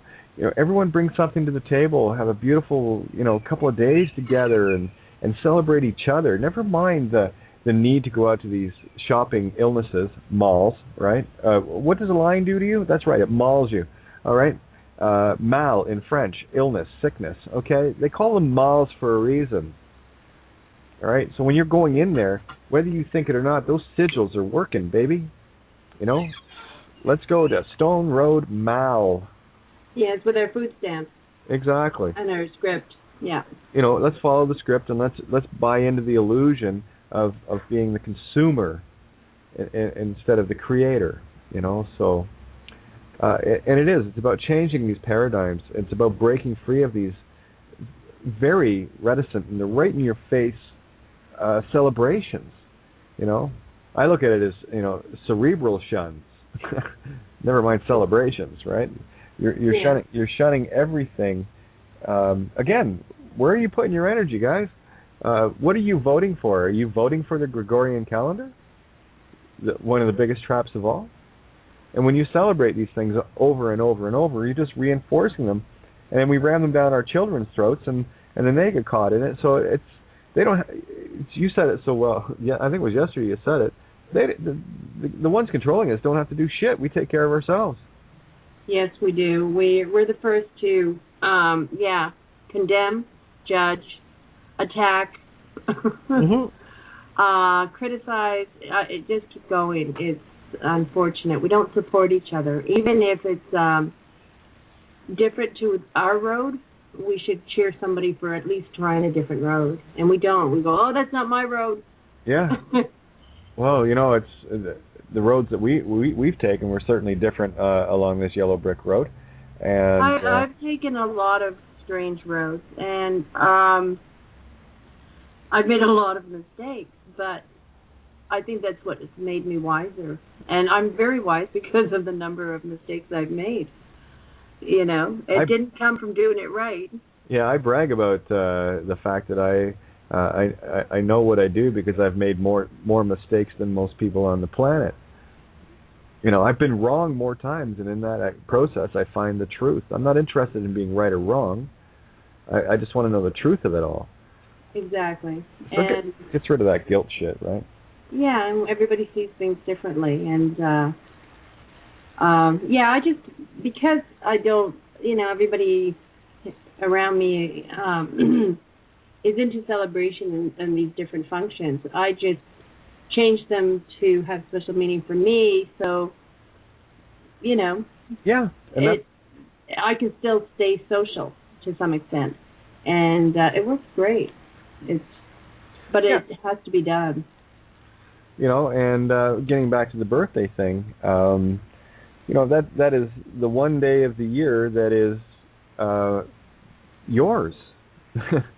Yeah. In a very literal sense, it's kind of like, okay, cool. That's my marker point for another time around that Marduk poison thing in the sky, right? Mm-hmm. And boy, I'm sure people are going, wait a minute, I thought the sun was good. Well, that's what they taught you. No, your sun, your most glorious sun that you are, is the one that you need to be, you know, if you want to call it worship it. Instead of worshiping this idol outside of yourself, thou shalt have no other gods before thee. Yeah. Actually, it's funny. I was talking about that today. You know, again, it's how are you reading it? How are you seeing it? And most people take it on the very literal, and of course, the way it was taught to them. That is the or me, depending on which version of the KJV you want. You know, the updated versions and what have you. But again, you know, they take that the or the me. Thou shalt. Well, it works the same for me both ways. Thou shalt have no other gods before me, or thee. Doesn't matter. Yeah. Mm-hmm. But we were taught very, very carefully that thee or me was a third-party interloper. You know, this god of love and all the rest of the crap they sell along with it. And while I've got you, I wanted to bring up the one concept I mentioned last night, and it's something I've looked at many times and constantly look at. I revisit everything, at least, you know, when it enters my mind to revisit it. And what a perfect trap it would be if they put the good guy and the bad guy in a book and had you dividing and conquering it. But at the end of the day, both the characters can both be evil or both be good, right? Can you look at? Actually, it's funny you should say that, because I watched a movie last night called The Ninth Gate with Johnny Depp. Okay. And it's funny, when I finished the movie, I thought it was fascinating, and Gary said, "Are you going to be able to sleep? It was scary." And I loved the movie. It had to do with a guy who tracked down ancient books, and he was looking for a book that was written by Lucifer. And he finally does find it, and I said to Gary when the movie was over, I said, wouldn't that be funny if a lot of people couldn't watch it because it involved Lucifer? And meanwhile, that may be where some of the work we have to look. I mean, it's like the number 13. Yeah. It's a whole number. Oh, and the church says stay away from it, and stay away from anything that's, you know, this or that. And as it turned out, I was watching the movie, and his employer caught on fire. And I said to Gary, isn't that like firing your employer? What a beautiful allegory. Yeah. To the movie's ending is that, yeah, the employer caught on fire, and I thought, yeah, that's one way to terminate or fire your employer. Yeah, fire him. Exactly. But it had to do with, it was just artwork and symbolism similar to what we look at, and tracking down certain things. But, yeah, if you don't look in certain areas, the church doesn't want you looking in certain areas for particular reasons. If 13 is a holy number and they've got us terrified of it, how many people will not have anything in their house that's 13? Well, here's the irony: is my oldest Emily. That's actually one of my favorite numbers, one of my lucky numbers. I always put things in the mirror. I always love the number 7 and love the number 13, yeah, symbolically, right? And of course, when Em got into soccer and she played lacrosse, what number does she want? She wanted 13. She always got it, because no one wanted it. Yeah, if there is no duality, there is just, let's say, natural consequences to choices, positive or negative, but there's no actual duality, then yeah, that would make sense that, I think that's really what's affected us, is thinking there is a duality.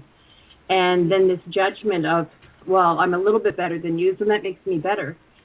Yeah, exactly. There's something wrong there. And excuse me, where was I going here? I just derailed myself. I hate when I do that. Okay, that beautiful thought just hit and left. It'll come back though. Anyway. So. It was about the duality of putting both the good and bad and making us think that was it. Got it. Thank you. And again, that's putting. People must get sick of me saying, put it in the mirror. They must get absolutely ill when I say that all the time. But until people start doing it, I'm going to keep saying it. Because if you're looking at things as is, you're missing it. You're seeing it backwards. I mean, they talk about the eyes seeing in, okay, and through the retina, and of course it inverts the picture on the back of your, the optic receptors, and then you have to invert it in your mind. That's a pretty good clue to me to say everything is upside down and backwards here, okay? It's like looking, some video cameras, actually my computer, the other reason why I won't use the other computer because it messes my brain up. For video, I use this one. It's got a better camera in it, but what it does is it's the mirror image, right? So everything's backwards. So, and it freaks me out because if I'm like, and I've used it for interviews, I'll move my left hand and it looks like I'm moving my right on screen. It's like, whoa, bit of a head fake. But anyway, there you go. Yeah, well, I was reading a little bit of Helen Blavatsky's The Secret Doctrine. Right. And, which, a lot of people condemn. But she takes ancient texts, like right back to the Vedas, and according to them, like there's different races over like thousands of years, and we're in the fourth. And, but they originated, I think, in the third, where the race wasn't doing so well. So the lower, and when I say lower, not as in below, but the lower in the hierarchy decided to make a sacrifice. And they would come in and help us along. And they were actually Satan. It was Satan and his guys. And it was a sacrifice. This wasn't yay, let's go down. It was like, well, we'll do it. Yeah. And they did come down to assist us, and but they were also new to the body, so they did get into some mischief. And we're supposed to be related to them. They were called the Elohim, and we're the half, which seems to come up quite a bit in this allegory. But it wasn't intentionally nasty. In fact, it was quite self-sacrificing because they were lowering themselves to do this for us. But yes, once they did get into the bodies, they did get up to some mischief because it was new to them, right? Yeah, new toy. Yes, and but other than that, but to take it and turn it into this hellfire brimstone to terrorize people, and it's psychological terrorism that a lot of people are subjected to. I have to jump. Zoe, we got 2.5 minutes. I just want to quickly jump in here, so keep the psychological terrorism note. So just give me a sec. A great big shout out to criticalmassradio.co.uk. Paul, Lisa, and the crew at Critical Mass, thank you so much for giving us this platform. This is our daily bread, my friends. And it's an opportunity where we can gather at the same table and have a little chit-chat, and that gift is given back, baby. So thank you so much. And for anyone that wants to tune in, as we roll past the hour here, you'll have to call in at area code 661-467-9929. 2401 or Skype in, and you've got 2 minutes to do so, which is plenty of time. But if you want to continue on, if not, no problem. You know where to get the download. Grab the archive if you want to catch what happens after we go off the air into the recording. Thanks. There you go, Zoe. Psychological terrorism. I just thought but you can see it. And I know for myself when I had to make mental, adjustments to my beliefs, you have to go through a lot of the old terrorisms that you went through to, have new beliefs. So. Well, again, a lot of this has went to, and it goes right back to fear, because when you've been conditioned for so long into so many things, be it through the calendar, be it through the church, be it through school, be it through social interactions and having to act in a certain mob mentality way, it is very difficult for people, and I know everyone listening has experienced this to a greater or lesser degree, but they have experienced it, and where you're the misfits that don't quite fit in, and stepping outside of that it's a comfort zone. How dare I not want to continue on with the fraud mortgage? How dare I not want to continue on with the fraud of a corrupt and completely useless legal court system that's only designed to drain us of our energy, and of course the biggest thing they really are. Yeah, and when you make that choice, don't you, even though nothing physically has happened, mentally you live through every horror scenario you can think of. Yeah. Because that's what they've thrown at you. Yeah, well, you hear it all the time. Any you walk up to someone and tell them, driving license. I don't need a driving license. What do I need that for? I taped one to the steering wheel once, and the car didn't do a damn thing. It didn't do anything until I got in behind the wheel and actually, turned it on and started sticking it and shit. But what happens if, and they create all these incredible scenarios for themselves. So I completely refuse it every time, if that would ever come up in a conversation. I said, are you wishing harm upon me? Why would you want to create that? Why would you direct that energy at me? Why would you have that kind of fear and try to manifest it into my universe? Is there something I've done to you that I need to, make amends for?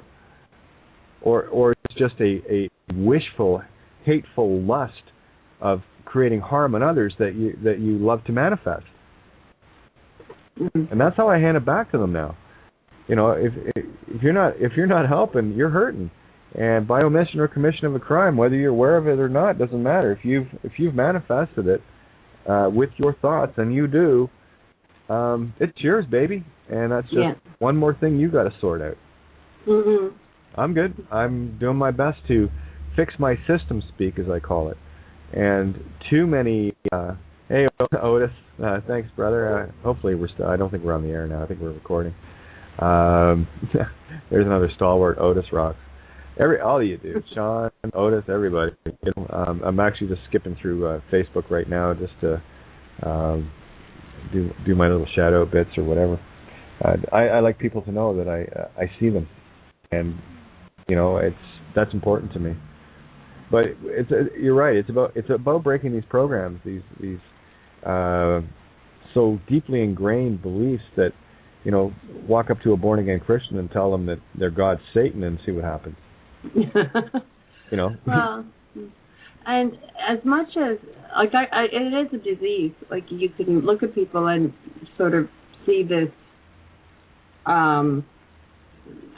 something permeating because of they're ready to condemn you and push their views on you and judge you because they're not yours. Yeah. And at the same point in time, you also know they're a victim of psychological terrorism. But Kate, how am I supposed to be able to commit fraud if I don't have identification? Just saying. Yeah. Here we go. I got a couple of people I have to pull in here. See, some people know the back door. They know who to call.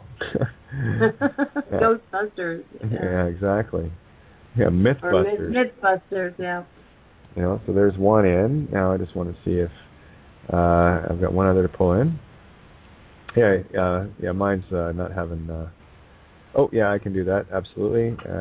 So we got Steve coming in. I got Izzy in. Just got to grab Nessa. And one sec. There we go. And grab that and put that there. Did it go? Did it catch? I don't think... Oh, Izzy's call failed. And trying to get Nessa in here. Oh, this is just not happening here, guys. Holy smoke. Come on. Just drag and drop, you know? There it is. Okay, so, and I did grab Steve. I just want to make sure. Oh, Steve didn't grab, so I'm going to try him again. And there we go. All right, so we got everybody in the call here. Okay, good. And, well, you just got to join the call. It's that easy. But, yeah, getting back to this whole fighting the urge, and it really is. It's such a strong urge that, you know, you don't want to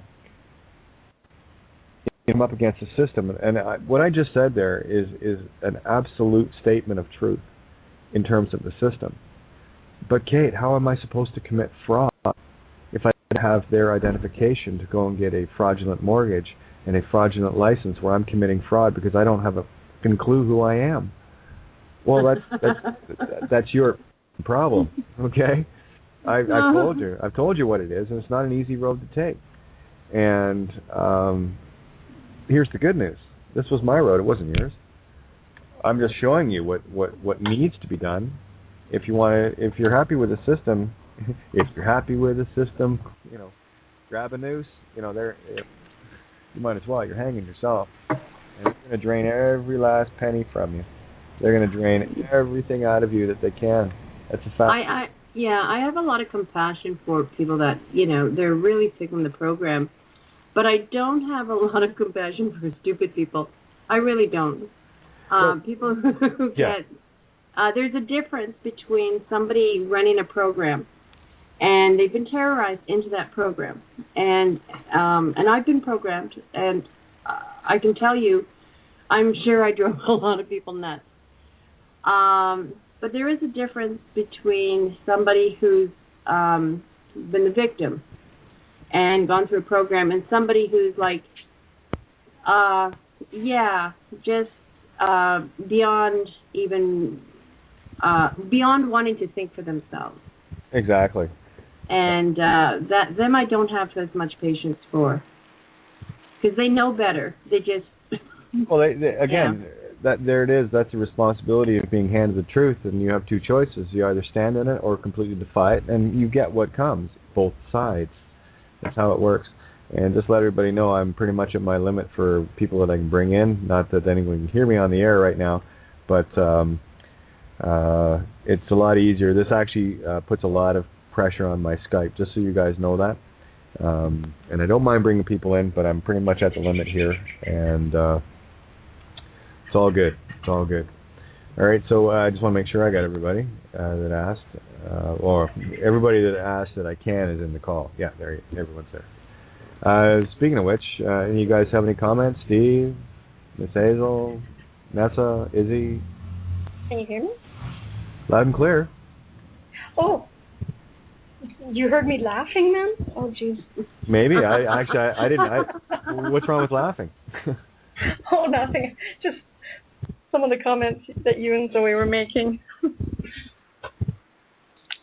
But anyways, I want to tell you that I don't need to be on Skype because I have you on the radio, so that could ease up the Skype a bit. Oh no, that's fine. Well, you're well, we're off the air now. We're in the recording, so you won't be hearing anything past the recording. We go off air right on the hour. So if you want to stay in the show, this is why you're here. Okay. You're in the show real time right now, so there you go. All right. I have a question for you. Sure. When you first started finding out about all this betrayal, illusion, or whatever, how many times do you get so frustrated you just put your hands up in the air and say you just quit? Every morning. Trying to make change. Every morning. It's frustrating, isn't it? No, I just accept it. That's the difference, right? I wake up and, oh, here we go again, another day of grind it out, and what's the point? Or, blah, blah, blah, and then I sort through it myself, and I just head down and go. But that's just me confronting it for what it is. It is frustrating. But I'll tell you, if I yielded to those frustrations, and I assure you, after over 5 years of it, doing this, I would have quit long ago. I know you took the legal aspect. I took the medical aspect, and I just pulled my stuff actually 2 days ago, and I just took a break. I just said enough. Yeah, and some days we, and that's the thing with me running 7 nights a week. That's why I'm starting to take, an hour or two a day, where I'm working at a computer and I feel the weight, and I go, okay, this is my time. And, I'll pull up a Bill Donahue vid or whatever, and I'll just go to my little sleeping spot on the floor and, plug the headphones in and just zone out to it. And, of course, ultimately, I always get into a deep meditation and I sleep. But I'm still getting the information, so it's cool. That's I don't give up during the day at all. It's like, I bring it on. Just bring it on. Bring it on. I'll sort it out. And but every single day, it's a battle. It's coming to terms with me. But here's the joy of it. I get the opportunity to see that. I get the opportunity to scathe myself and look for the things, everything that I need to look at in the mirror. And it comes in a deluge most days. And I'll quickly look at something. It's like I was talking with someone today with regards to something they knew a month ago that could have adversely affected me, and another individual knew 5 months ago that could have adversely affected me. And I'm thinking, why didn't you say something? Well, I didn't think it was my place to say anything. It says, so it wasn't your place to potentially tell me there's a train coming down the tracks that I might want to step off or become aware of it. And that's what's happened to me in the last 2 years. Well, I tell you, that individual, I said, so I'm not going to let you off the hook on this. I'm not going to let you off the hook. I'm going to show you how you're going to own this and how important it is to be mindful of others, regardless of what you think. If it's a situation that is adverse to another individual, you have a duty and a responsibility, regardless of what anyone thinks, to say something. So I'm not going to let you off the hook thinking, well, I didn't think it was my place. And I said, okay, well, fine. Next time you're standing on railway tracks and there's a train coming at you, I'm going to feel that it's not my place to tell you. And I'm going to let that train just smoke your sorry ass into the ground. What do you think of me now? There's your mirror. How do you like you? Yeah, exactly. I've had the universe give me with a few things in the last couple of weeks. I was most fortunate to meet 2 women. Get this, born in 1924, and so spry. And the guy that was with them understood what I was saying. I was just in awe, and I said, "You guys, I get to meet you. You were free for 15 years." Yeah. The guy, they didn't understand it. The guy standing with them did. Yeah, it's and these are the things, and Steve made a great point there. With knowledge comes great responsibility, and that is the bottom line. We all have a responsibility and an absolute duty that once we come across knowledge, to handle that with the explosive ability that it has, and to use it with wisdom, to use it wisely. And again, that's not like walking into the center of a building and there's a bomb and they're just saying, "There's a bomb!" Because there's a lot of responsibility when you yell that out. People are just going to go mental. You know what I'm saying? So then there's the responsibility of peaceably moving people out. Say, listen, we have a problem here. We just need everyone out of the room. It's all good. It's all fine, and whatever. So as not to create that psychological terror that Zoe was talking about. What we try to do is, and that applies to everyone. You don't want to, you don't want to come at them with that same intent. Like you might know a lot of stuff about medical or me legal or whatever, it doesn't matter. But you come at someone that's not ready for it, they might as well be one of those individuals in the middle of that room, and you're yelling fire, and you're just creating a panic, and you're putting a lot of dis-ease on people. So that's why I treat every single night as the gift that it is, because there are a lot of people listening, and I take the full weight and measure of that responsibility very seriously. That's why I have such an issue with people impregnating other consciousness with fear porn, call it whatever you want. Because what it's doing, in the process of saying, well, we've got things that can heal you, in that same assumption, you've also said that you are sick and need healing. Okay, so this is where I'm always mindful of that mirror. I mentioned that, I think, yesterday or the day before. In the beginning, God created light and saw that it was good. That's assuming that everything dark is bad, but the seed is planted. In a duality, the seed is always planted twice. Which one are you reaping? And it's always the assumptive that gets harvested. Never what is the intention. I have an issue now. I got to go out and get a job. I won't nurse again. I absolutely will not go back into that profession. I won't kill people. I know what's in those meds. And so now I go back and look for a job, and it's so bloody hard to try and find a profession where you honestly help somebody without doing damage. Well, I'll tell you, here's where you can get into your most beautiful, glorious place, my love. Get into the zone, get into the dark, and just ask. And you will deliver. Nothing external from you will deliver. You will create it. You see, I'm trying to finally dispel this external belief that somehow when I pray, I'm praying to something outside of myself. When I meditate or ponder on something, I'm pondering that something outside of me is going to deliver it. No, it's not how it works. That's the mirror. That's where we've been trapped and where we've let go of that most glorious power that we have in us. No, ask and ye shall receive. Who do you ask? The only you can. You. So, make your wish, my love, but make it yours, because you're the one that's going to grant it. Just a little responsibility there, huh? So it's true. All those things that are good that we bring upon ourselves are ours, and all those things that are bad that we bring upon ourselves are ours as well. They are creation. What we're trying to do now is to wrestle back the reins from the control of our radio transceiver that is being interfered with on so many levels. But once the awareness of that, guess what happens to it? It's gone. Well, that's that addiction to negativity and workhorse, right? Mm-hmm. It's not even an addiction. It's been mean drilled program from even your parents. Everybody. It's like, I even told you, I'm sorry for lying to you about Santa Claus and the Tooth Fairy, because I'm teaching my children it's okay to lie. And so I responsibility. I apologize. It's not my intent.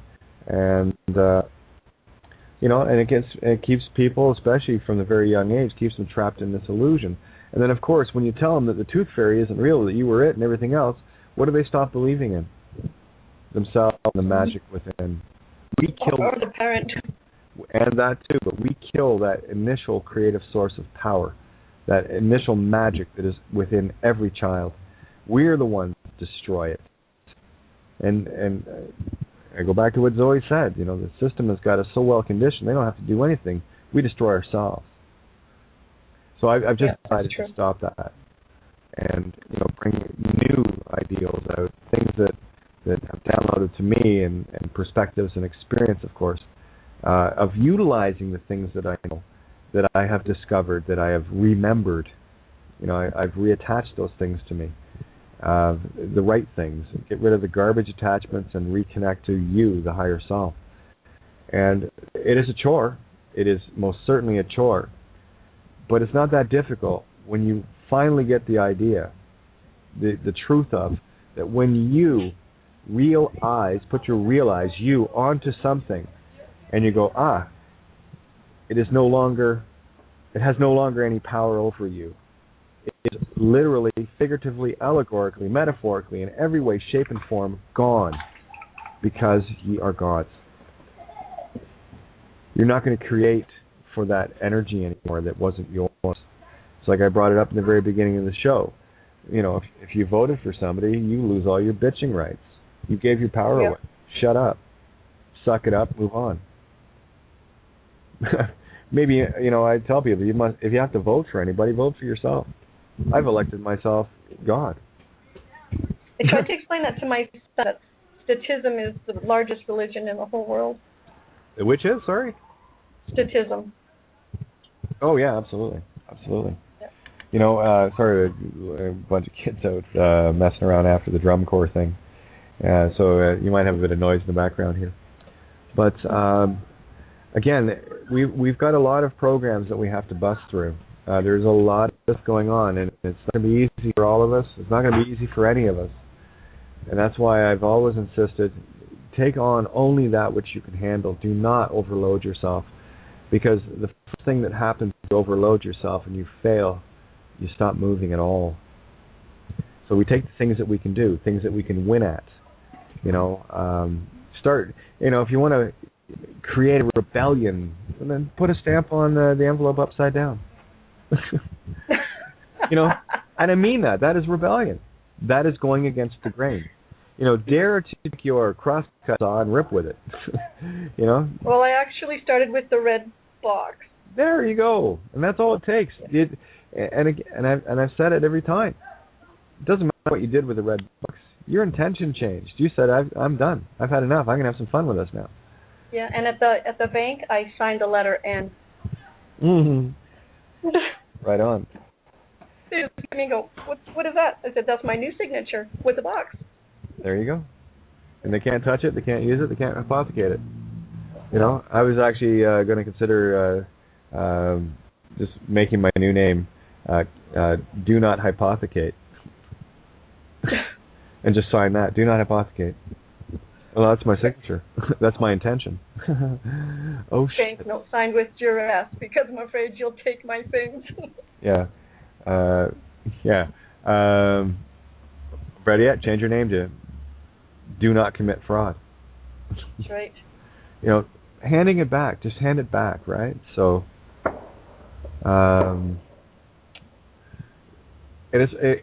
honestly, it's not easy. It is not easy, but it is simple. But take the little steps. Don't, you know, I've said this countless times. I do not expect anyone to do what I've done, or Zoe for that matter, or Steve, or so many others. Do not expect that at all. I can't. I have 2 children still under wing. Right. Well, I did too. So it's been saying you don't need to. Okay? But you need to do something, and you're already starting. And it's about changing that intention that you no longer want to be part and parcel to killing people. You've made that very clear.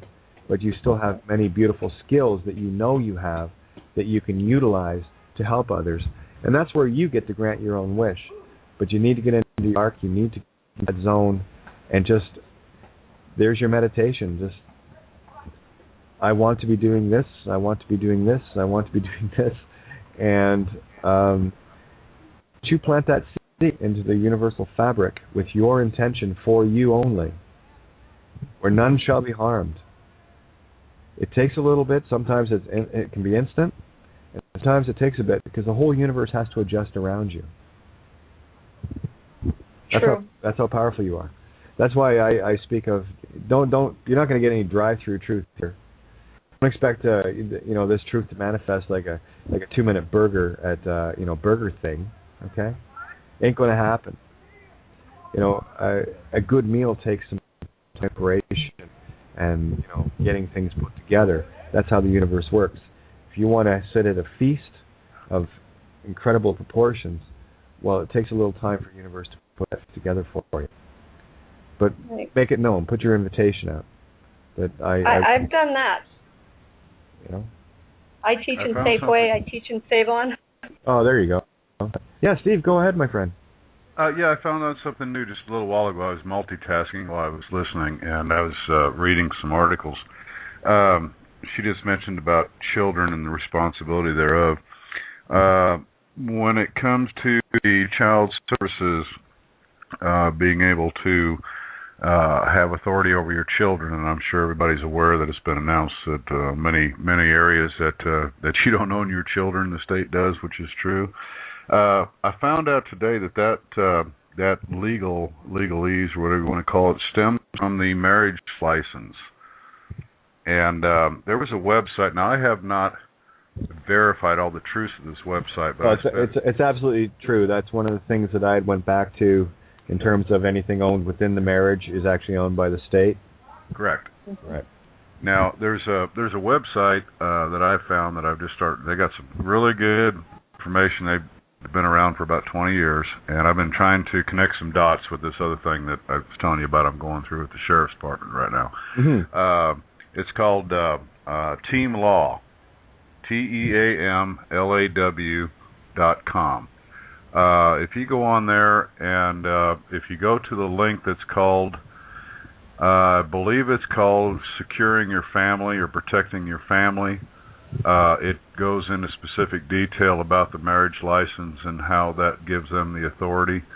And it was really done well. They've done a lot of really good research, so that's a good background website to go to for people. They also has a in-depth history of what I was talking about last night about the history of the United States. And so anyway, throw that out there. That's absolutely. Sorry, go ahead. No, I was just going to say I found it to be a very good research tool. There's a couple of things about the site. I haven't called them yet to talk to them personally, but a lot of the information they have on there is very legit and very good resource material. I've definitely got some stuff that I'm going to share with them. One of the things, and again, I go back to the etheric, this is about separation of church and state. Not church and state, because you can't separate them. They're one and the same. This is your separation from church. So I'll say it again. This is all about the separation of church and state. What was the assumption? That somehow church and state are going to be separated? Not a chance. Ain't going to happen. Here's why. That's why anytime I write anything, I always write state, church, court, whatever. Let's put them all in there. They're all one entity to me. You see, because when you go into a church, you are actually going into an ethereal contract. Regardless of the marriage license, doesn't matter. You're still entering a contract because the church is the state. The state is the church, and that there's actually a duality there. They got you in the heavens and they got you in the earth, right? As above, so below. There's the ethereal contract. If you're married in a church, so you have made your vows according to their rules, so they own it. And in as much as, of course, during that process, they have the legal contract that you go and you get all the pictures of, look, I'm signing my marriage license and all that. We went through all this shit, been there, done that, did it, and go, oh my God, what was I thinking? On many levels, by the way. But anyway, this is why I don't focus on, marriage license as a physical. That's the papering over. I go to the ethereal as well, because there is a contract with their Marduk or whatever entities they want to call it out in Orion. I don't give a shit where all this energy is going, where this light principality, I will not call it the dark principality anymore. We'll call it what it is, this poisonous light of theirs that has poisoned our void, that has actually got this game pretty well in order, I'd say. But anyway, I just want to add that other layer to it. It's not just the legal aspect, it is the lawful heaven aspect as well. Well, that's what this particular article, and I'm just throwing it out there because I think it's a good resource for a lot of people that don't understand what's going on. They did an excellent job of getting this linked out, and it does bring in the etherical part of it. They bring it in through the biblical side, of course, but that the union between a man and a woman in the act of marriage only needs the authorization of the father of the bride and the groom. Basically, if they agree, then they're married, period. So by the time you go to wherever you go to get your marriage license, you're married before you even get there because the agreement's already been made. Exactly, and isn't it funny? That's exactly what I did when I got married. Is I went to my ex's father. Well, that's where it comes in about asking the father for the hand in marriage. It's because that is the spiritual aspect of the marriage, and that's all it is anyway. And when they hijacked, everything that they've hijacked, that's why when you go to a minister and he says, "Well, I can't marry you until you get a license from the state." Yeah, well, a mini stir is mini divine feminine capture, right? Yeah. So. It's again. Look at all these layers that get peeled off. So I'm ecstatic to hear that others are tackling this from both sides of it, because that's the problem with Divide and Conquer. They've had us looking at one or the other instead of looking at both equally at the same time. And again, the assumptions of, like you said, with the father. And who is the father in the relationship of a child? He's not the fiduciary, right? That's right. He's the beneficiary. So what he's actually doing, and he's the only one that has the right to give up the rights to his benefits, and he's giving them to another, right? So that's why the state had to step in and become the father, so that they could take that on. And hey, it was done with ignorant consent, but there was also a willful intent to commit fraud. The intention was there, and by the actions of the state, as you see it in the church and everything else, it's already shown. So there's nothing to prove. It's already there. Just have a look around. Look at the control mechanisms. Look at how their court systems work. I mean, what's the book they use in court? They don't use a Quran. They use their Bible. Of course, what do the churches use? Same book. I just want to bring this up one more time on the website, Teen Law. If you go to, and this is for, everybody seems to be interested in what's happening in America, and I talked last night about the history of this corporatism. They have under American history, I believe, is the tag on the website.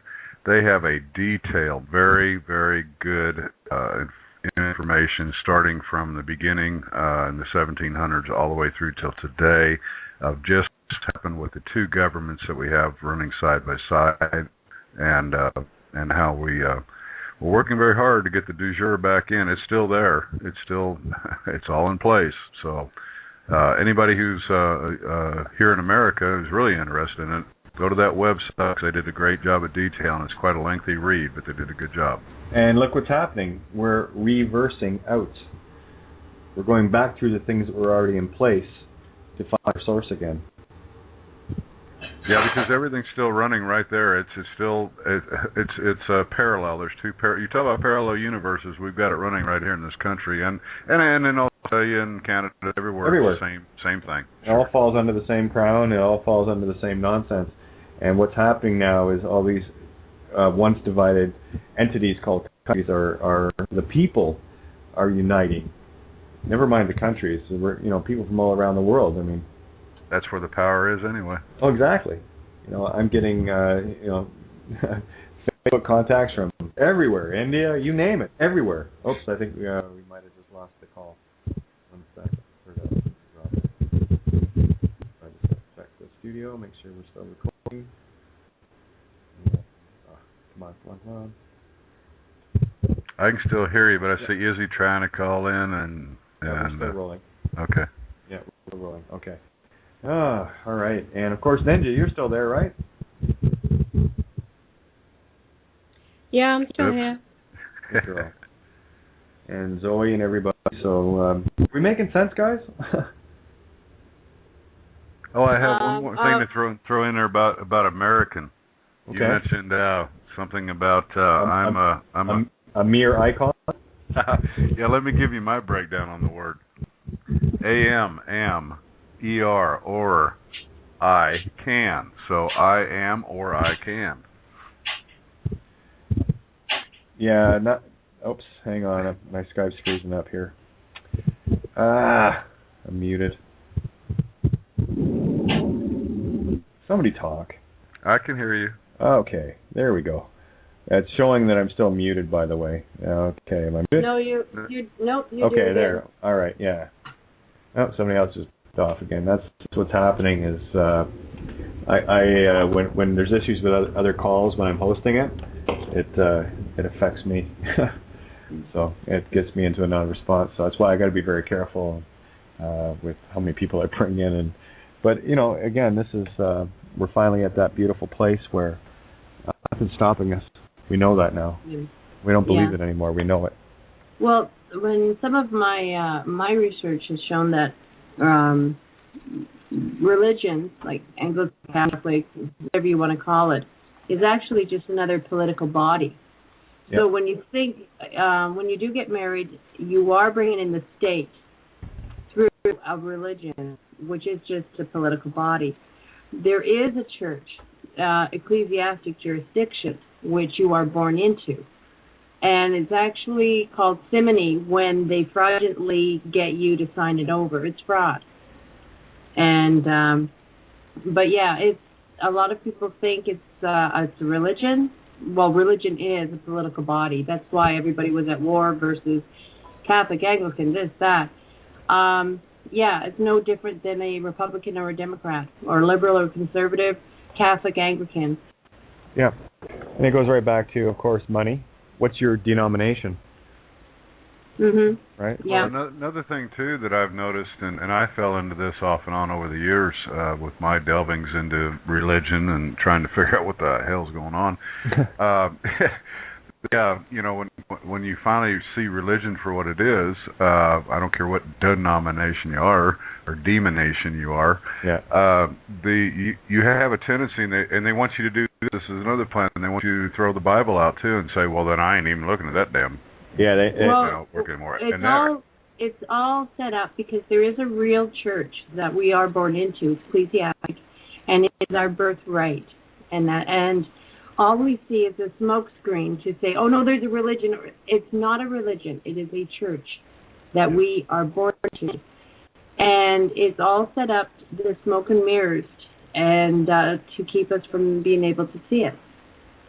Yeah, I just had a little thought there. Wouldn't it be interesting to go and register yourself, just for fun, right? Register yourself as your own church, your own religion, and that you are the God you worship. That'd mess them up, wouldn't it? You could probably get tax exempt status. Well, if you look at God, like if God is a government ordinance department, and it explains, makes me think about the wars in heaven, and there are different governments fighting amongst each other, and there are different levels. You've got the low one, which is the factory, Canada. Right. And then you've got other government ordinances over them. And I suspect that we are in the highest, which is why one of the, that tells you thou shalt have no other government ordinance department before mine, and somehow we managed to do that, or got. We are the holy of holies. Absolutely. Well, we certainly sit in that jurisdiction. Well, I call it a jurisdiction, but you know what I mean. In that area. The jurisdiction. We are the holy of holies. Yep. And we have how many of us? We have a government ordinance department ahead of us.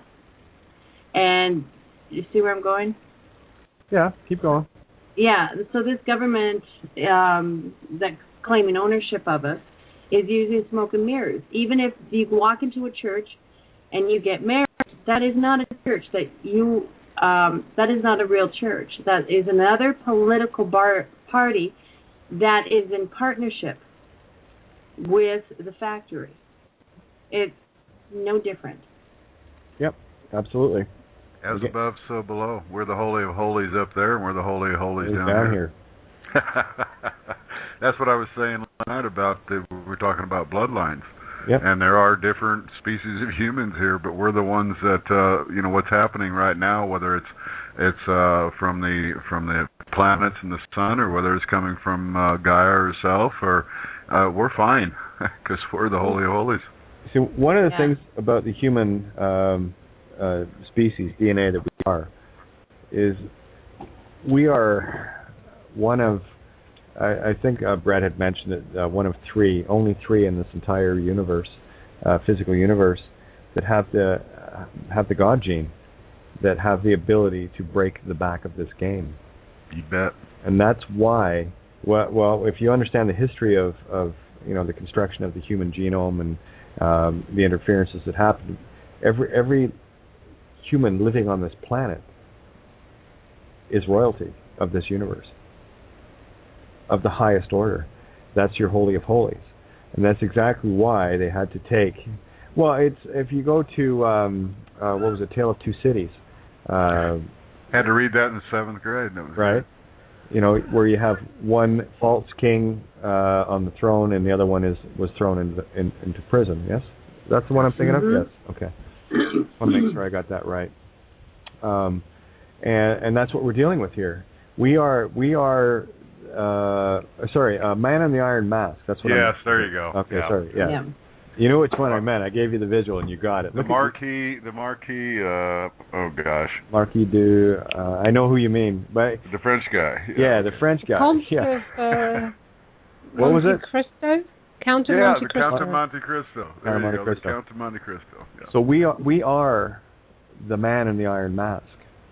That's where Lucifer. That's the light of iron. Ferris. Right. Another layer. I'll show you all sorts of layers in words, okay? Right? That's what we are. And what's happening here, and why this resonates so deeply with me, a lot of books that I read that just crossed my... And don't get me wrong, I did not read a lot of books per se, novels or whatever. But I'll tell you, the ones that were given to me, and the ones that I, randomly, by coincidence, picked up, I'll give you... One of the early ones that I read as a kid was one of the Frank L. Baum series.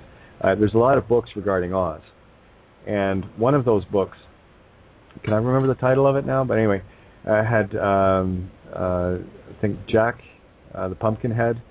There was a little boy in the story, and Jack, one of the characters, Jack the Pumpkinhead, and there was a couple other really cool, and the flying bed and shit. And it was just a great story. But what the story was this, and how it turned out was this. And there was another book, almost identical, about someone that was basically transformed and hypnotized into something they're not. And the book starts out with the little boy going on this journey, and didn't know why, and by the end of it, as it turns out, the little boy, and this is why it resonated with me, I think I was about 8 when I read it, it's like, yeah, this is me. At the end of the story, a witch had placed a curse on this child when it was born and turned it into a boy. So she didn't know who she was. And at the end of the story, the spell was broken, and the most beautiful princess appeared. The ruler of Oz, basically. Another story had a traveling, his gift was juggling, and he ended up hooking up with this group of minstrels. What are the odds, Zoe? Group of minstrels, this traveling show, and they would go town to town, and it ended up that this individual had something aching in the back of their mind, that there was something they had to remember. They had to remember, and there was coincidences happening all along their life. And but I wish I could find this book again. I'd love to reread it now. I had it, and I don't know what I did with it. But at the end of the story, same thing. This was an individual that had a spell cast over them, where they were the actual queen. Mm-hmm. And the spell was broken. She resumed her throne. And it was, Again, it's that theme that because we were talking themes yesterday, but. It's always the fake queen, the evil queen, the fake mother, the stepmother, the illusion, whether you want to call it Maya, whether you want to call it, I like to call it Her Majesty. Yeah, that works too. Every wicked witch is, in my opinion, an allegory for Her Majesty. And, but yeah, it's always there. And one of the themes that comes up a lot is, and I really feel like this is the journey we're all on, is Homer's Ulysses. Yes. Where, again, you, for some reason, you leave home and you end up on this journey. And before you know it, you've been shipwrecked, you've been lied to, you've been falling asleep, you've this and this. And it always ends with you having to kind of fight your way or learn your way back home. And before you can sit on the throne, you got to get rid of the bastard that sat there in your place. And that's always the theme. You don't just walk in the door and go, I'm home. Well, maybe in Shenandoah. But other than that, you have. Oh, that was a great movie with James Stewart. Is that the one you're talking about? Oh yeah, I cried. Oh, I cried like crazy when a kid walks in on the crutch here in the church. Yeah, it was wonderful. Yeah, and but most of them are you kick the door in and you end up in the sword fight with the one that's been pretend in your place, but it's always about the journey home, and these are, I don't know if you want to call them programs or themes, but the themes are almost in all the movies or stories, and they're really geared for us, because I do feel like we are the lost tribe, we are the lost colony. The lost generation. And we don't know it. Where everybody else knows it out there, but we don't. Yeah. and there is, I feel, a lot of assistance in that matter. But, yeah. But I love your themes. They're just great. And look at that, the Iron Mask. I mean, he had to fight the other twin that was in his place. And again, the other twin got, as the story unfolded, the other twin was put in prison and was released a short while later, and was in exile. Basically, lived in a, their own palace or whatever, under, of course, armed guard.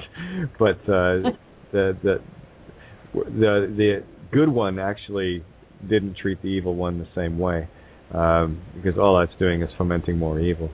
And again, it's about showing self-forgiveness and being strong enough. Where were you guys at the start of the show? Come on, this is a great convo. We got about. Oh, I call this Late Night with Kate of Gaia. Oh, there you go. That works too, right? You want the real good stuff? You have to download the archive.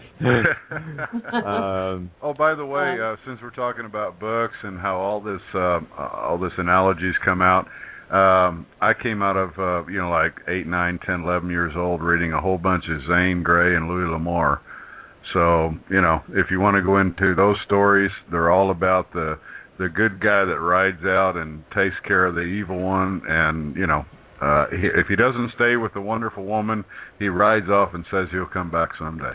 Well, yeah, and every story, of course, we're creation, there's going to be a happy ending. There has to be. Yeah, and it's, how do I say it? It's always, I feel that they've been trying to, they're trying to reinforce in us that, we're under the evil queen. There is an imposter in our place. Get rid of the imposter. Become real. Yeah. There's always these themes which are really geared to us and are meant to help us. And which is made me look at this government, these gods, and we seem to be under a fake government ordinance department, Yeah, no, I totally concur on that. I just want to do a little shout out for anyone that's that is still in the call on the board. We still have 10 callers there. Any comments or questions? I'd love to hear from you. Just like I said, hit 1 on your keypad. We'll open it up, and with Skype, open up your dial pad and hit 1 there as well. I mean, I could go down the list, but it's happened so many times in the past. 10 minutes after I go through everybody and nobody answers, I lost 10 minutes. So there you go. So any other comments from you guys? We got like 10 minutes here. So Izzy, any comments? Vanessa, Miss Hazel, Steve, Ninja, Zoe, jump in. I'm here. Did everybody else leave? No, everyone's here as far as I can tell. Oh, okay. I'd go to the little boys' room. All good. Yeah, see, there's that duality, right? Yeah. I bet when Susan goes, it's not the little boys' room. Nope. There you go. All right. I tell you what, it's been a great time, and I love listening to all that. That's why I listened all evening to you guys. I was reading some documents and some material, and just listening to you guys talk, and it's just wonderful to see everybody kind of coming into a convergence. Yeah, same page. Maybe a different paragraph, but we're all on the same page. All on the same page. And well, here, I'll tell you the really big win that I had. We all finally found the same bloody book. That was the victory. Never mind. Now, I will say something about what you said earlier about getting up and doing, because even though we're going through this, trying to figure out what we are spiritually and energetically, or whatever words you want to use today to illustrate it, we still live in a 3D world, or that's, I guess, the coin today, 3D world. We live in this reality or this life. 3D, right? Yeah. And we have to perform what we came here to do. We're not done until we do it. So we have to be able to engage. And but I always like how you bring out, Kate, the fact that if you don't feel emboldened, if you don't feel empowered, you have the information or wherewithal, then just ride the course, and wait for the next wave to roll. But if you do feel that it's time, or if they put it right in your face, and especially if they put it in your face, don't let it get you going inside, because a lot of people like myself, have always been of the statute, I'm Irish too, you come at me, I'm going to come right back at you twice as much. And we're not doing this physically anymore. We're doing this on a different level. Exactly. And I've had a couple of examples of people taking those steps and not really fully understanding the steps they were taking. And of course, things always have a tendency to, fall back on me, which is no problem. But there's a fundamental thing that is missing with people, in that if they're going to do something, you better know what you're doing, or don't do it. Because the universe, I guarantee you, has a beautiful way of saying, here you go, here's what you asked for, here's what you get to deal with, And unless you're willing to ante up, based on your current experience, maybe that's what you have to go through. Someone getting their car taken, let's say, for example, because they had old expired plates on it. I don't care what you're traveling with there. The fact is, if you either play fully in or fully out. You can't play both unless you really know your shit. Okay, that's the bottom line. The only way to keep the system from messing with you is not to give it a reason. Exactly. Now, I was talking with a guy today. I was working cattle all day, and I know how you feel about that part, Kate. So that's all good. Don't worry about it. Yeah, it is. It really is. We have a really, really neat little operation here. We got happy cows. But anyhow, I was talking to a guy today that was helping us work cattle. He was a 32-year retired military. He had spent several years working with police departments, and he was a jailer at one time at the county jail I was locked up in. Yeah, that's kind of, around full circle. And yeah, he said that he's been in Iraq, Afghanistan, he's been overseas all of his 32 years, and he's seen all the jackbooted crap going on with that, with the MPs, and he's seen everything that's going on with the police departments, and he knows a little bit about my situation, not a whole lot, because the friend of mine that I help, he doesn't give out any information unless I tell him to give it out. Right. But he knew basically, that I'd been in the jail for 21 days and that it was a bunch of crap and all that. And he said, I spent all these years in the military and all these years involved with police departments. He said, and you got more balls than I do. He said, because I don't go on the internet and go anywhere where they can, trace me to going to any websites or anything. And I said, Andy, I said, it's not about that. It's about knowing what's going on. I said, do you understand what your government is, that it's a corporation? He said, yes. He goes, I do know about that. And I said, well, and if you feel like you can't get involved, I said, that's fine. I said, what we're going to do, people like me, is we're going to keep going forward, and we're going to open this thing up so that people like you who really have the strength can come in behind us and finish up what we start. Bingo. Yep. Mm-hmm. Again, we're not going to turn the tide from outside of it. We have to turn it from within. You see, there's the other allegory that people miss too. It's like the system is not going to change from what we're doing outside of it. What the only way it's going to change is the information and education that we're sharing inside, for those inside to catch on and finally go, enough. It will, as within, so without. And we are the as without, so within in that reflection, and that's how it's working both ways. And, I tell you, one awakened entity within the system, for me, is the equivalent of, 10,000 on the outside that don't have that going against the entire grain. And you're going to see this wave pick up in incredible velocity now, based on what's getting revealed. I mean, the ramping up. It's like that, story I mentioned about cops literally coming, opening a gate, and giving someone a ticket because they had dogs loose in their yard. Doesn't matter that they were fenced and there was a gate. They opened the gate so they can find them, right? That's how desperate these guys are for their filthy lucre. The system's coming down. When they have to go to those lengths to send, a couple of individuals out to go pick on someone because of their dogs, to try to find this individual, I will be having a chat with this gentleman as well. These are the kind of things that cross my table. It's kind of neat, actually. But I look at the ridiculous nature of it. And we're at the point right now to where, and I'm sorry, I didn't mean to walk fine, over you there. That's all good.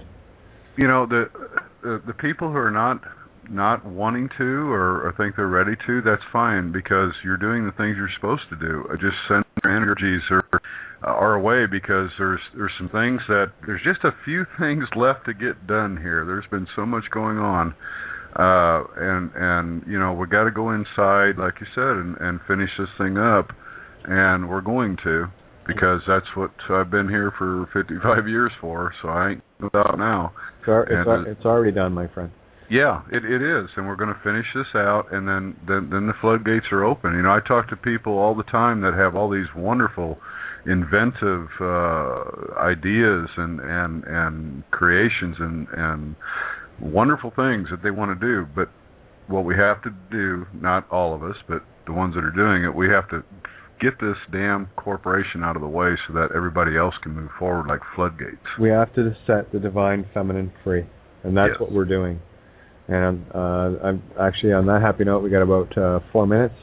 I kind of like to finish off with a song again tonight. Cool. That's okay with you guys. I'm going to sign off. Love to all, very much. Love to all. Stephen, thank you so much, and thank you everybody. As always, it's I can't express enough gratitude for just the knowing that you're there, and that you're here, and we're all together, and we do this together. And we get to rescue each other by rescuing ourselves. So that might be a hint as to the song I'm looking to play. But again, tomorrow night, same time, same place. Love to have you all. Alrighty, good night. Good night, everybody. And here we go. Rescue. And we'll catch you on the flip side tomorrow night, same time, same place. Critical Mass Radio. Outside the Box with yours truly, Kate of Gaia. The ugly duckling gone. Cygnus trumps it, baby. Take care. All right. Okay. Rescue. Here we go. I think if we get people emailing in, they can decide whether this song makes the album or not. All right.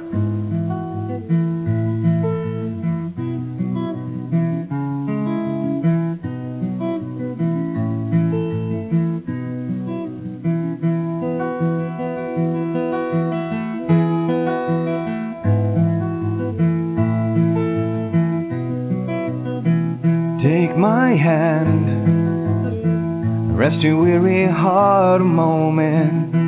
One last stand for what you've always dreamed of. Here I am, an island in your stormy waters, and rescue. It's just a word away, it's just a word away. I've watched you try, I've seen you spread your wings to fly, without a place to land, not so much as one horizon, but you push on through every wall that still surrounds you. Set down your stubborn pride, it's a friendship I can't hide, so take my hand, rest your weary heart a moment. One last stand for what you've always dreamed of. Here I am, an island in your stormy waters, and rescue is just a word away. It's just a word away. You think that I don't hear you when you say you'll find that's true. It's what you cannot say, it's your eyes that give away. I know when my friend's hurting, that's why I'll share the burden. I've been where you are right now, I'm still there, still learning how. So take my hand, rest your weary heart a moment. One last stand for what you